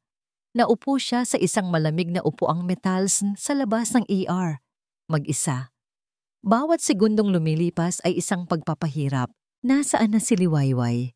Ang tanong ay pumasok sa kanyang isip, hindi bilang pag-aalala, kundi bilang isang alon ng galit. Ang babaeng iyon, ang nagsilbing liwanag sa kanyang dilim. Isang kasinungalingan. Ang kanyang lambing, ang kanyang pag-aalaga, ang kanyang boses na naglalarawan ng kulay ng mga bulaklak, lahat ay isang pagpapanggap. Isang masalimuot na plano, kasama ang mismong demonyong kumuha ng kanyang paningin. Ang sakit ay mas matindi pa kaysa sa pisikal na sakit na kanyang naramdaman noon. Ito ay isang pagkawasak ng kaluluwa. Narinig niya ang mga yabag. Pamilyar, maingat, nag-aalangan. Silas! Ang boses ni Liwayway. Ang boses na kanina lang ay nagdulot sa kanya ng kapayapaan ay ngayon ay parang asin na ibinubudbud sa kanyang mga sariwang sugat. Hindi siya gumalaw. Hindi siya lumingon. Si Lolo Lino, kamusta na siya? Tanong nito. Ang boses ay basag. Huwag mong banggitin ang pangalan niya. Sagot ni Silas. Ang boses ay walang emosyon, patay, at mas nakakatakot kaysa sa anumang sigaw. Wala kang karapatang mag-alala para sa kanya. Hindi totoo ang mga sinabi ni Dante. Pagmamakaawa ni Liwayway. Manloloko siya, Silas. Huwag kang maniwala sa kanya. Isang mapait na tawa Ang kumawala sa mga labi ni Silas. Kanino ako maniniwala, liwayway? Sa'yo? Sa babaeng pumasok sa buhay ko dahil sa pera? Sa babaeng itinago sa akin na ang dati niyang asawa ang pumatay sa aking mundo? Hindi ko alam. Sigaw ni Liwayway. Ang pagtatanggol ay sumisigaw sa kanyang tinig. Ngayon ko lang nalaman ang lahat. Maniwala ka. Maniwala? Dahan-dahan siyang tumayo at humarap sa direksyon nito. Paano ako maniniwala kung ang bawat kilos mo, bawat salita mo, ay isa palang malaking kasinungalingan? Ang pag-aalaga mo, ang paglalarawan mo ng mundo para sa akin? Parte ba yun lahat ng plano ninyo? Gaano kalaki ang ibabayad niya sa'yo kapag nakuha niyo na ang lahat ng pera ko? Itigil mo yan, hikbi ni Liwayway. Ang sakit sa boses nito ay halos pisikal. Hindi mo alam kung gaano mo ako sinasaktan. Sinasaktan? Tanong ni Silas, humakbang palapit hanggang sa halos magkadikit na sila. Gusto mong malaman kung ano ang sakit, Liwayway? Ang sakit ay ang umasa. Ang maniwala na sa wakas, may isang taong nakakakita sa akin, hindi sa kapansanan ko.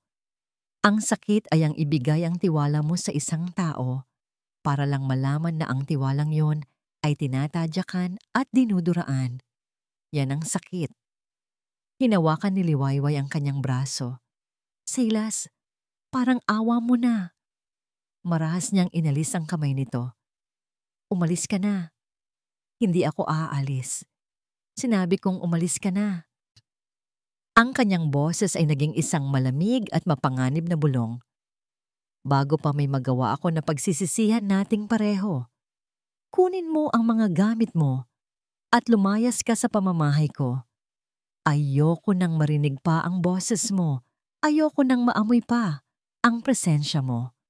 Para sa akin, simula ngayong gabi, hindi ka na nag-i-exist. Isang mahabang katahimikan.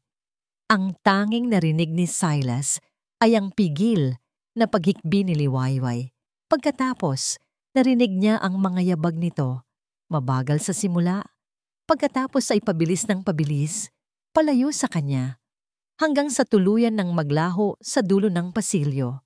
Naiwan siyang muli sa kanyang sariling dilim. Ang galit na bumalot sa kanya ay dahan-dahang humupa at ang naiwan ay isang nakakamanhid na kawalan. Naupo siyang muli. Ang kanyang mga balikat ay gumuho sa bigat ng lahat. Sa kanyang isipan, nakita niya ito. Ang babaeng may maingat na mga yabag. Ang babaeng naglalarawan ng ginintuang kulay ng tuyo. Ang babaeng nagsabing, nananatili ako dahil sa tingin ko kailangan mo ako. Isang kasinungalingan. Isang maliit na tinig sa kanyang isipan ang nagtanong. Isang maliit na tinig na pilit niyang pinatatahimik. Ngunit ang alaala ng kanilang mga sandali, ang init ng kamay nito, ang tawa nito sa hardin, ang katapatan sa boses nito, nang aminin nitong para sa pera, siya na natili noong una, ay nagsimulang kumontra sa lason na isinubo ni Dante. Ngunit huli na ang lahat. Nasabi na niya ang mga salitang hindi na niya mababawi. Itinaboy na niya ang nag-iisang liwanag na kanyang natagpuan. Samantala, si Liwayway ay naglalakad sa ilalim ng madilim na langit. Walang tiyak na patutunguhan. Ang ulan ay muling bumuhos, ngunit hindi niya ito ininda. Ang bawat patak ay tila nakikisama sa mga luhang dumadaloy sa kanyang pisngi. Ang mga masasakit na salita ni Silas ay paulit-ulit na tumatatak sa kanyang puso.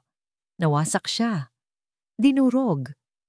Ngunit habang naglalakad siya sa gitna ng ulan, isang bagay ang nagbago sa loob niya. Ang babaeng dating kamchiyo, ang babaeng handang magpaapi para sa iba, ay pagod na. Pagod na siyang umiyak. Pagod na siyang maging biktima. Tumigil siya sa paglalakad sa ilalim ng isang ilaw poste. Ipinunasan niya ang kanyang mga luha gamit ang likod ng kanyang palad. Itinaas niya ang kanyang ulo, hinayaan ng ulan, nahugasan ang kanyang mukha. At sa kanyang mga mata, Isang bagong apoy ang nagsimulang magliyab. Isang apoy ng determinasyon. Hindi na siya tatakbo. Hindi na siya magtatago. Kung kailangan niyang labanan ang buong mundo para patunayan ang kanyang pagkatao at para panagutin ang taong sumira sa kanilang lahat, gagawin niya. Nagpatuloy siya sa paglakad, ngunit ngayon, ang kanyang mga hakbang ay mayroon ng direksyon. Bawat hakbang ay mas matatag, mas tiyak. Ang kanyang destinasyon, ang maliwanag na ilaw ng istasyon ng pulisiya sa dulo ng kalsada. Pumasok siya sa loob, basang-basa, ngunit buo ang loob. Lumapit siya sa desk sergeant. Ang kanyang mga mata ay hindi na nagpapakita ng takot, kundi ng isang matibay na resolusyon. Gusto ko pong magsampa ng kaso laban kay Dante Ramos. Sabi niya, ang kanyang boses ay hindi nanginginig, malinaw at matatag. At handa po akong tumestigo. Ang istasyon ng pulisya ay isang lugar na puno ng kontroladong kaguluhan, ngunit para kay Liwayway, ito ang naging kanyang kanlungan sa gabing iyon. Matapos niyang ibigay ang kanyang paunang salaysay, binigyan siya ng isang tasa ng mainit na kape at isang tuyong kumot ng isang babaeng pulis na nakadama ng awa sa kanyang kalagayan. Sa gitna ng kanyang salaysay, tungkol sa pananakot at pangingikil ni Dante, isang pamilyar na pangalan ang kanyang nabanggit, ang pangalan ng kaibigan ni Silas na investigator. Nagkataon na ang hepe ng istasyon ay may koneksyon kay Marco. Isang tawag lang ang ginawa. At sa loob ng isang oras, dumating si Marco.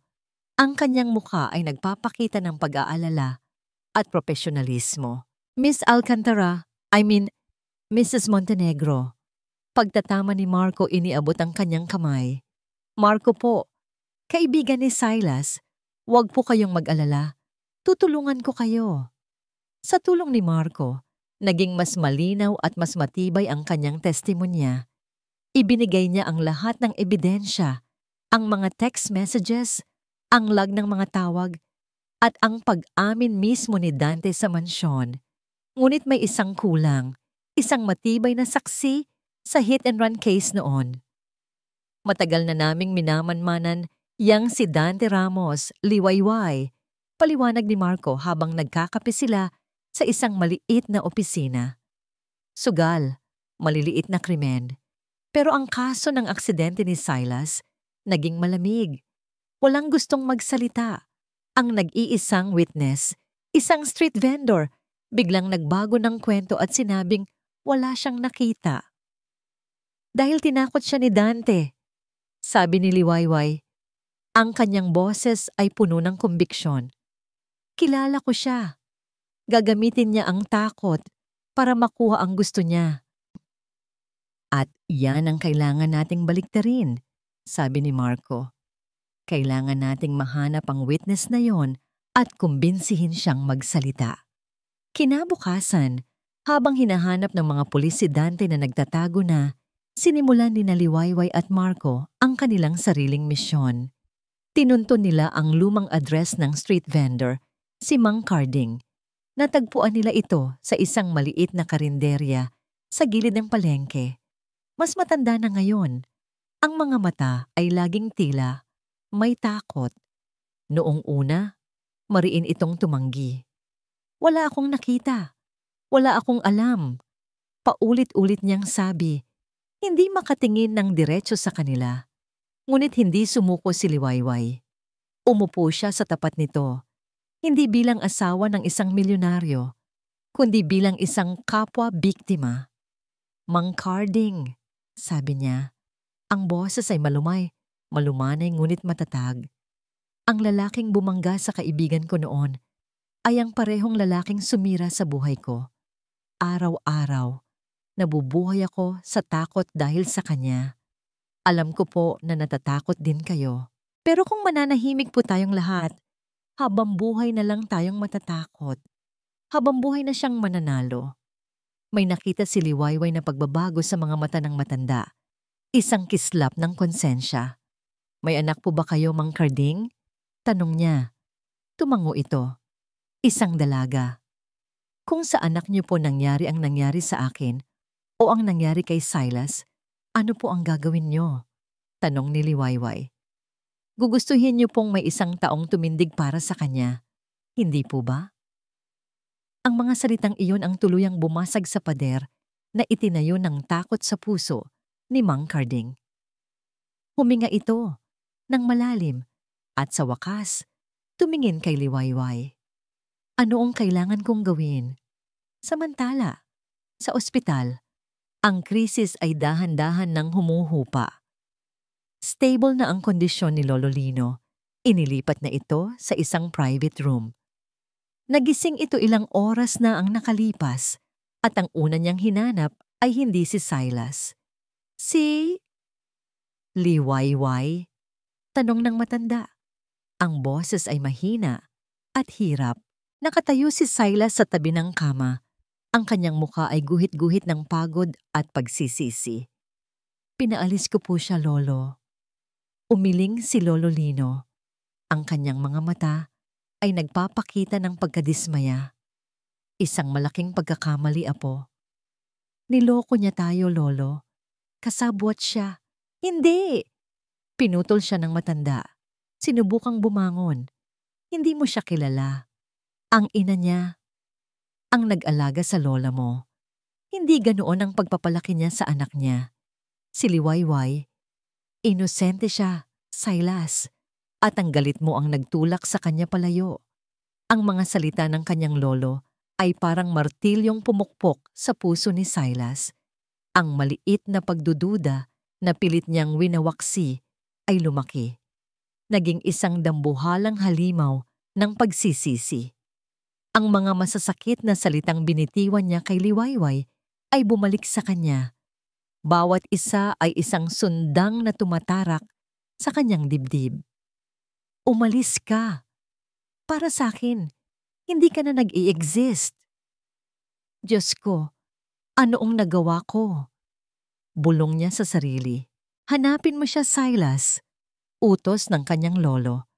Itama mo ang pagkakamali mo bago pa mahuli ang lahat. Walang pag-aalinlangan, tumalikod si Silas. Sa unang pagkakataon sa loob ng maraming taon, kumilos siya hindi dahil sa galit o pag-iingat, kundi dahil sa isang desperadong pangangailangan na humingi ng tawad. Tinawagan niya si Marco, ngunit hindi ito sumasagot. Mas lalo siyang kinabahan. Nagpahatid siya sa driver papunta sa tanging lugar na alam niyang maaaring puntahan ni Liwayway. Ang istasyon ng pulisya. Halos takbuhin niya ang pasilyo, ginagabayan lang ng pader at ng kanyang tungkod. Liwayway. Sigaw niya. Silas? Isang boses ang tumawag sa kanya mula sa isang opisina. Si Marco. Nasaan si Liwayway? Tanong ni Silas. Humihingal. Kalma lang pare, sabi ni Marco. Nasa interrogation room siya. May confrontation na magaganap. Confrontation? Nahuli na namin si Dante. At sa sandaling iyon, bumukas ang pinto ng interrogation room. Unang lumabas si Liwayway. Ang kanyang mukha ay pagod.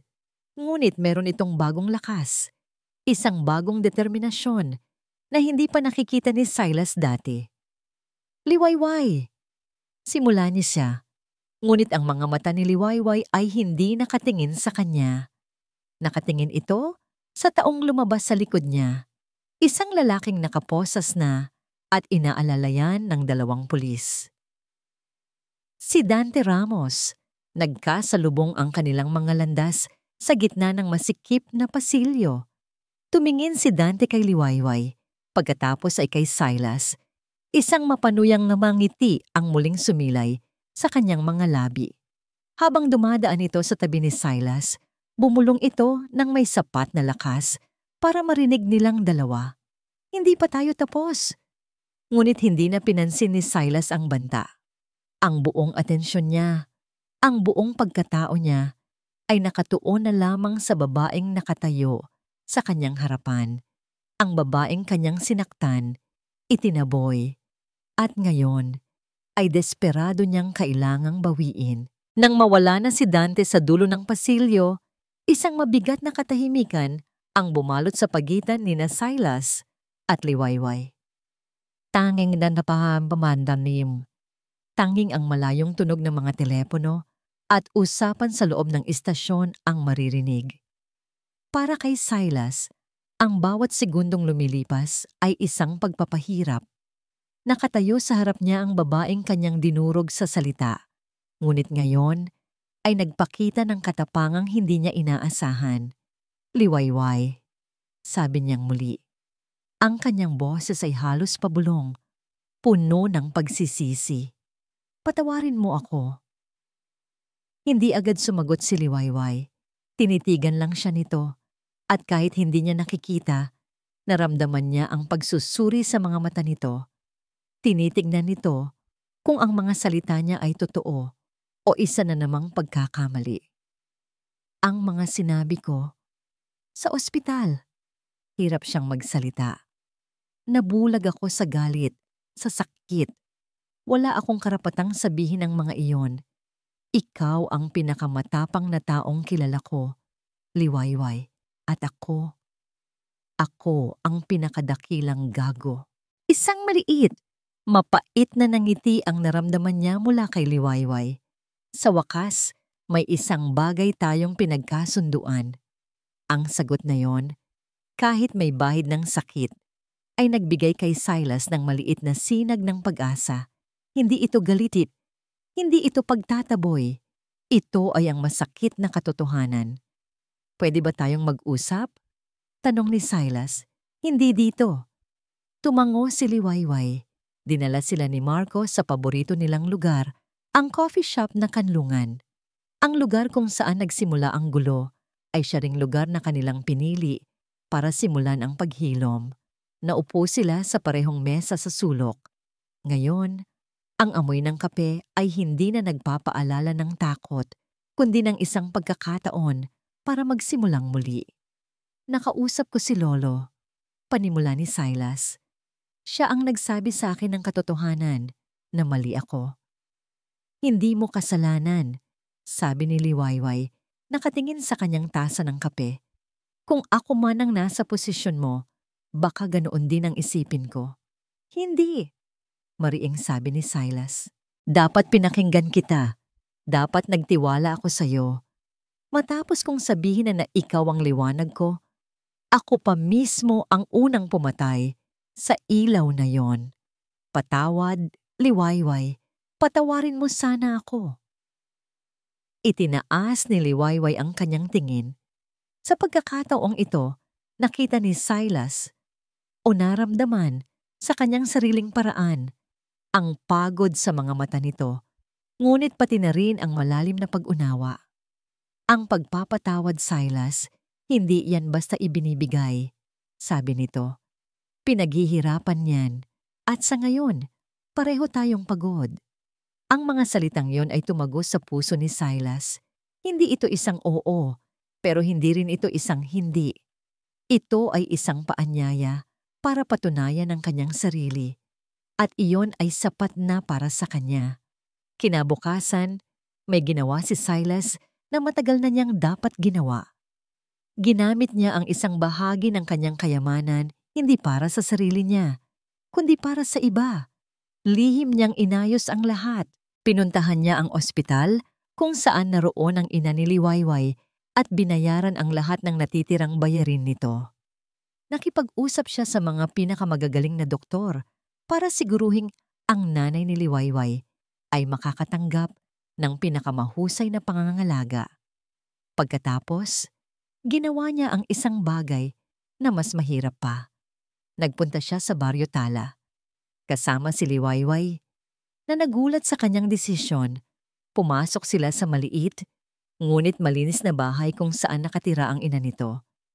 Si Aling Salve, bagamat nanghihina pa, ay may ngiti sa kanyang mga labi nang makita ang anak. Sino ang kasama mo, anak? Tanong ng matanda. Nay, siya po si Silas, sabi ni Liwayway.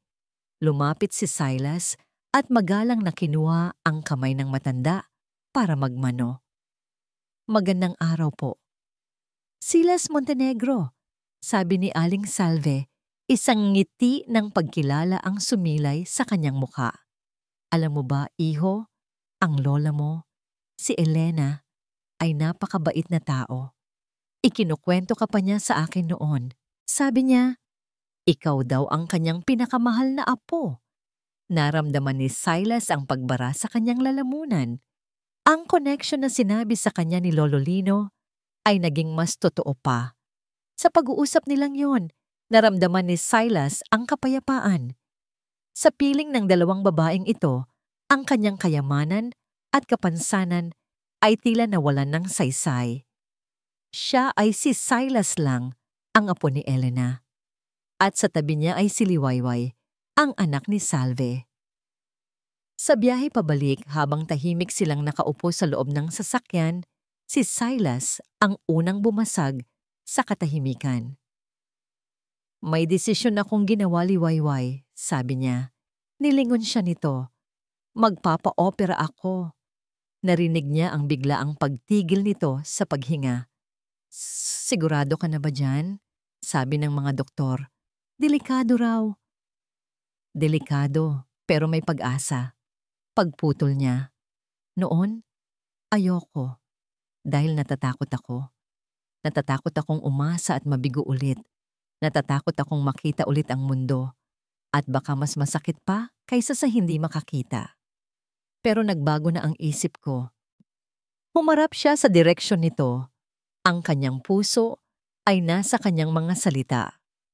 Gusto kong sumubok ulit. Pero hindi na para makita ang mundo, kundi para makita ka. Hindi nakapagsalita si Liwayway. Ang tanging narinig ni Silas ay isang pigil na paghikbi. Naramdaman niya ang kamay nito na marahang humawak sa kanyang kamay. Isang sagot na mas malinaw pa kaysa sa anumang salita. Lumipas ang ilang linggo. Dumating ang araw ng operasyon. Sa labas ng operating room, si Liwayway ang hindi mapakali. Siya ang nasa tabi ni Silas hanggang sa huling sandali bago ito ipasok sa loob. Ano man ang mangyari, nandito lang ako. Bulong niya dito. Hinawakan ni Silas ng mahigpit ang kanyang kamay. Alam ko. Ang mga oras na lumipas ay tila isang kawalang hanggan. Bawat tunog sa pasilyo ng ospital ay nagpapakaba sa dibdib ni Liwayway. Sa wakas, bumukas ang pinto ng OR. Isang pagod, ngunit nakangiting doktor ang lumabas. Napatayo si Liwayway. Ang kanyang puso ay halos tumalon palabas ng kanyang dibdib. Nanginginig sa pag-aabang sa resulta. Lumipas ang ilang linggo ng matiyagang paghihintay. Ang mga mata ni Silas ay nanatiling nakatakip sa makapal na benda. Isang paalala ng kadilimang kanyang kinasanayan at ang liwanag na kanyang inaasam. Sa mga linggong iyon, si Liwayway ay hindi umalis sa kanyang tabi. Siya ang kanyang mga mata. Ikinukwento niya ang kulay ng langit sa umaga, ang hugis ng mga ulap na dumadaan sa bintana, at ang mga ngiti sa mukha ni Lolo Lino na ngayon ay malakas na at nakakadalaw na. Bawat salita niya ay isang sinulid ng pag-asa na humahabi sa kanilang bagong simula. At dumating ang araw ng pagtatanggal ng benda. Nasa loob sila ng isang maliwanag na silid sa ospital. Naroon si Lolo Lino, si Marco, at ang doktor. Ngunit para kay Silas, tanging ang presensya ng babaeng nakaupo sa tabi niya, na mahigpit na hawak ang kanyang kamay, ang kanyang nararamdaman. Handa ka na ba, Silas? Tanong ng doktor. Huminga ng malalim si Silas, tumango siya. Ang kanyang puso ay dumadagundong sa kanyang dibdib, isang halo ng takot at pananabik. Dahan-dahang inalis ng doktor ang benda. Paikot-ikot, bawat paggalaw ay tila isang walang hanggan. Nang matanggal ang huling sapin, ipinikit ni Silas ang kanyang mga mata laban sa biglaang liwanag. Dahan-dahan lang, sabi ng doktor. Subukan mong imulat ang iyong mga mata. Unti-unti, dahan-dahan. Iminulat ni Silas ang kanyang mga mata. Sa una, lahat ay malabo. Isang pagsabog ng mga kulay at hugis na hindi pamilyar sa kanya. Ngunit habang ang kanyang mga mata ay nag-a-adjust, isang imahe ang nagsimulang maging malinaw. Isang mukha. Ang mukha ng babaeng nasa kanyang tabi. Mapupungay na mga matang kulay tsokolate na ngayon ay puno ng mga luhang nagbabadyang pumatak. Isang maliit at matangos na ilong at mga labing nakakurba sa isang nanginginig na ngiti. Ang kanyang buhok ay itim na lalong nagpapatingkad sa kanyang maamong mukha. Mas maganda pa siya kaysa sa kanyang pinakamagandang imahinasyon. Ito si Liwayway. Ang kanyang liwanag. Hindi napigilan ni Silas ang mga luhang namuo sa kanyang mga bagong mulat na mata. Iniangat niya ang kanyang kamay, nanginginig, at marahang hinaplos ang pisngi nito. Totoo, hindi siya isang panaginip. Nakikita kita. Bulong ni Silas, ang kanyang boses ay basag sa emosyon. Isang malakas na hikbi ang kumawala kay Liwayway at niyakap niya ito ng mahigpit. Sa yakap na yon, lahat ng sakit ng nakaraan ay naglaho, napalitan ng dalisay at walang hanggang kaligayahan. Lumipas ang ilang buwan. Ang mundo ay isang bagong lugar para kay Silas. Bawat araw ay isang pagtuklas. Ang lunti ang kulay ng damo, ang matingkad na asul ng langit, ang ginintuang sikat ng araw sa hapon. At sa bawat pagtuklas na yon, laging nasa tabi niya si Liwayway. Isang hapon, dinala niya ito sa hardin ng mansyon, sa parehong lugar kung saan una silang naglakad-lakad. Ang mga rosas ay muling namumukadkad. Natatandaan mo ba? Tanong ni Silas, hinawakan ng kamay nito. Dito mo unang inilarawan sa akin ang kulay ng mga bulaklak. Ngumiti si Liwayway. Oo, at dito mo rin ako tinanong kung pera lang ba ang habol ko. Isang malumanay na tawa ang kumawala kay Silas. Isang tanong na nasagot na ng higit pa sa aking inaasahan. Bumitaw siya sa kamay nito, humarap sa kanya, at sa ilalim ng papalubog na araw, dahan-dahan siyang lumuhod. Mula sa kanyang bulsa, kinuha niya ang isang maliit na kahon. Binuksan niya ito at sa loob ay isang simpleng singsing na may isang maliit, ngunit makinang na diamante. Nanlaki ang mga mata ni Liwayway at tinakpan niya ang kanyang bibig. Liwayway Alcantara, panimula ni Silas, tinititigan ang mga mata nito. Ang una nating kasal ay sa papel. Isang kontrata, isang kasunduan. Ngayon, gusto kong hilingin ang kamay mo sa pangalawang pagkakataon. Hindi dahil kailangan kita o dahil kailangan mo ako, kundi dahil pinipili kita. Ang mga luha ay muling dumaloy sa mga pisngi ni Liwayway, ngunit ngayon, ito ay luha ng purong kaligayahan. Pinipili kita araw-araw. Pagpapatuloy ni Silas, ang kanyang boses ay puno ng pagmamahal. Pinipili kong makita ang mundo sa pamamagitan ng iyong mga mata. Pinipili kong mahalin ka sa lahat ng natitirang araw ng buhay ko. Pakakasalan mo ba akong muli? Mahal ko? This time for real? Oo, hikbi ni Liwayway, halos hindi makapagsalita. Oo, syempre oo. Isinuot ni Silas ang singsing sa kanyang daliri. Tumayo siya at niyakap ito ng mahigpit. Habang sila ay magkayakap, marahang kinuha ni Liwayway ang kamay ni Silas at inilagay ito sa kanyang tiyan. Nagtatakang tumingin si Silas sa kanya. Isang makahulugang ngiti ang ibinigay ni Liwayway. At sa isang iglap, naunawaan ni Silas ang lahat. Ang kanyang mga mata ay nanlaki sa gulat. Pagkatapos ay napuno ng isang bagong antas ng kaligayahan na hindi niya akalaing posible. Magiging ama na ako? Tumango si Liwayway, tumatawa sa gitna ng kanyang mga luha. Niyakap niyang muli ang kanyang asawa, mas mahigpit pa kaysa dati, at hinalikan ito ng buong puso. Sila ay nakatayo sa gitna ng hardin, dalawang kaluluwang sinubok ng tadhana, ngunit sa huli, ay pinag-isa ng isang pag-ibig na mas matatag kaysa sa anumang pagsubok. Nakaharap sila sa papalubog na araw, magkayakap, pinapanood ang paghahalo ng kulay kahel at lila sa kalangitan. Ang paglubog ng araw ay hindi na isang hudyat ng kadiliman para kay Silas, kundi isang pangako.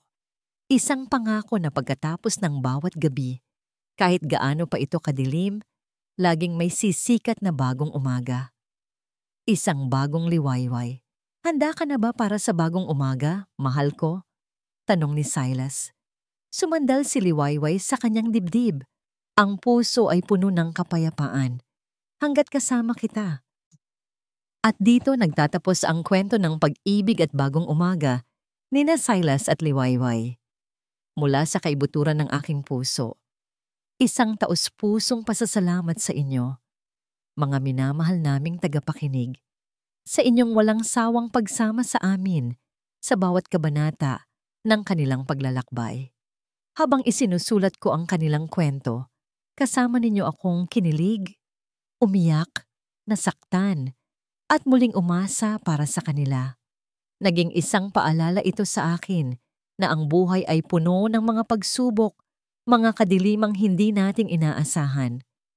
Ngunit ipinakita rin sa atin ni na Silas at Liwayway ang isang napakagandang katotohanan na ang tunay na pag-ibig ay hindi nakikita ng mga mata, kundi nararamdaman ng puso. Ito ang pag-ibig na nagpapatawad, naghihilom, at nagbibigay ng lakas na bumangon mula sa pinakamasakit na pagkakamali. Sana ang kanilang kwento ay nag-iwan sa inyo ng inspirasyon, isang paalala na kahit gaano pa kadilim ang gabi, laging may pag-asang sisikat ang isang bagong umaga, isang bagong liwayway. Nais ko ring marinig ang inyong saloobin. Anong bahagi ng kanilang kwento ang pinakatumatak sa inyo? Ano ang aral na inyong napulot na babaunin ninyo sa inyong puso? Mangyaring iwan ninyo ang inyong mga komento sa ibaba. Hanggang sa ating muling pagkikita sa susunod na kwento. Manatili po kayong ligtas at pagpalain nawa kayo ng may kapal.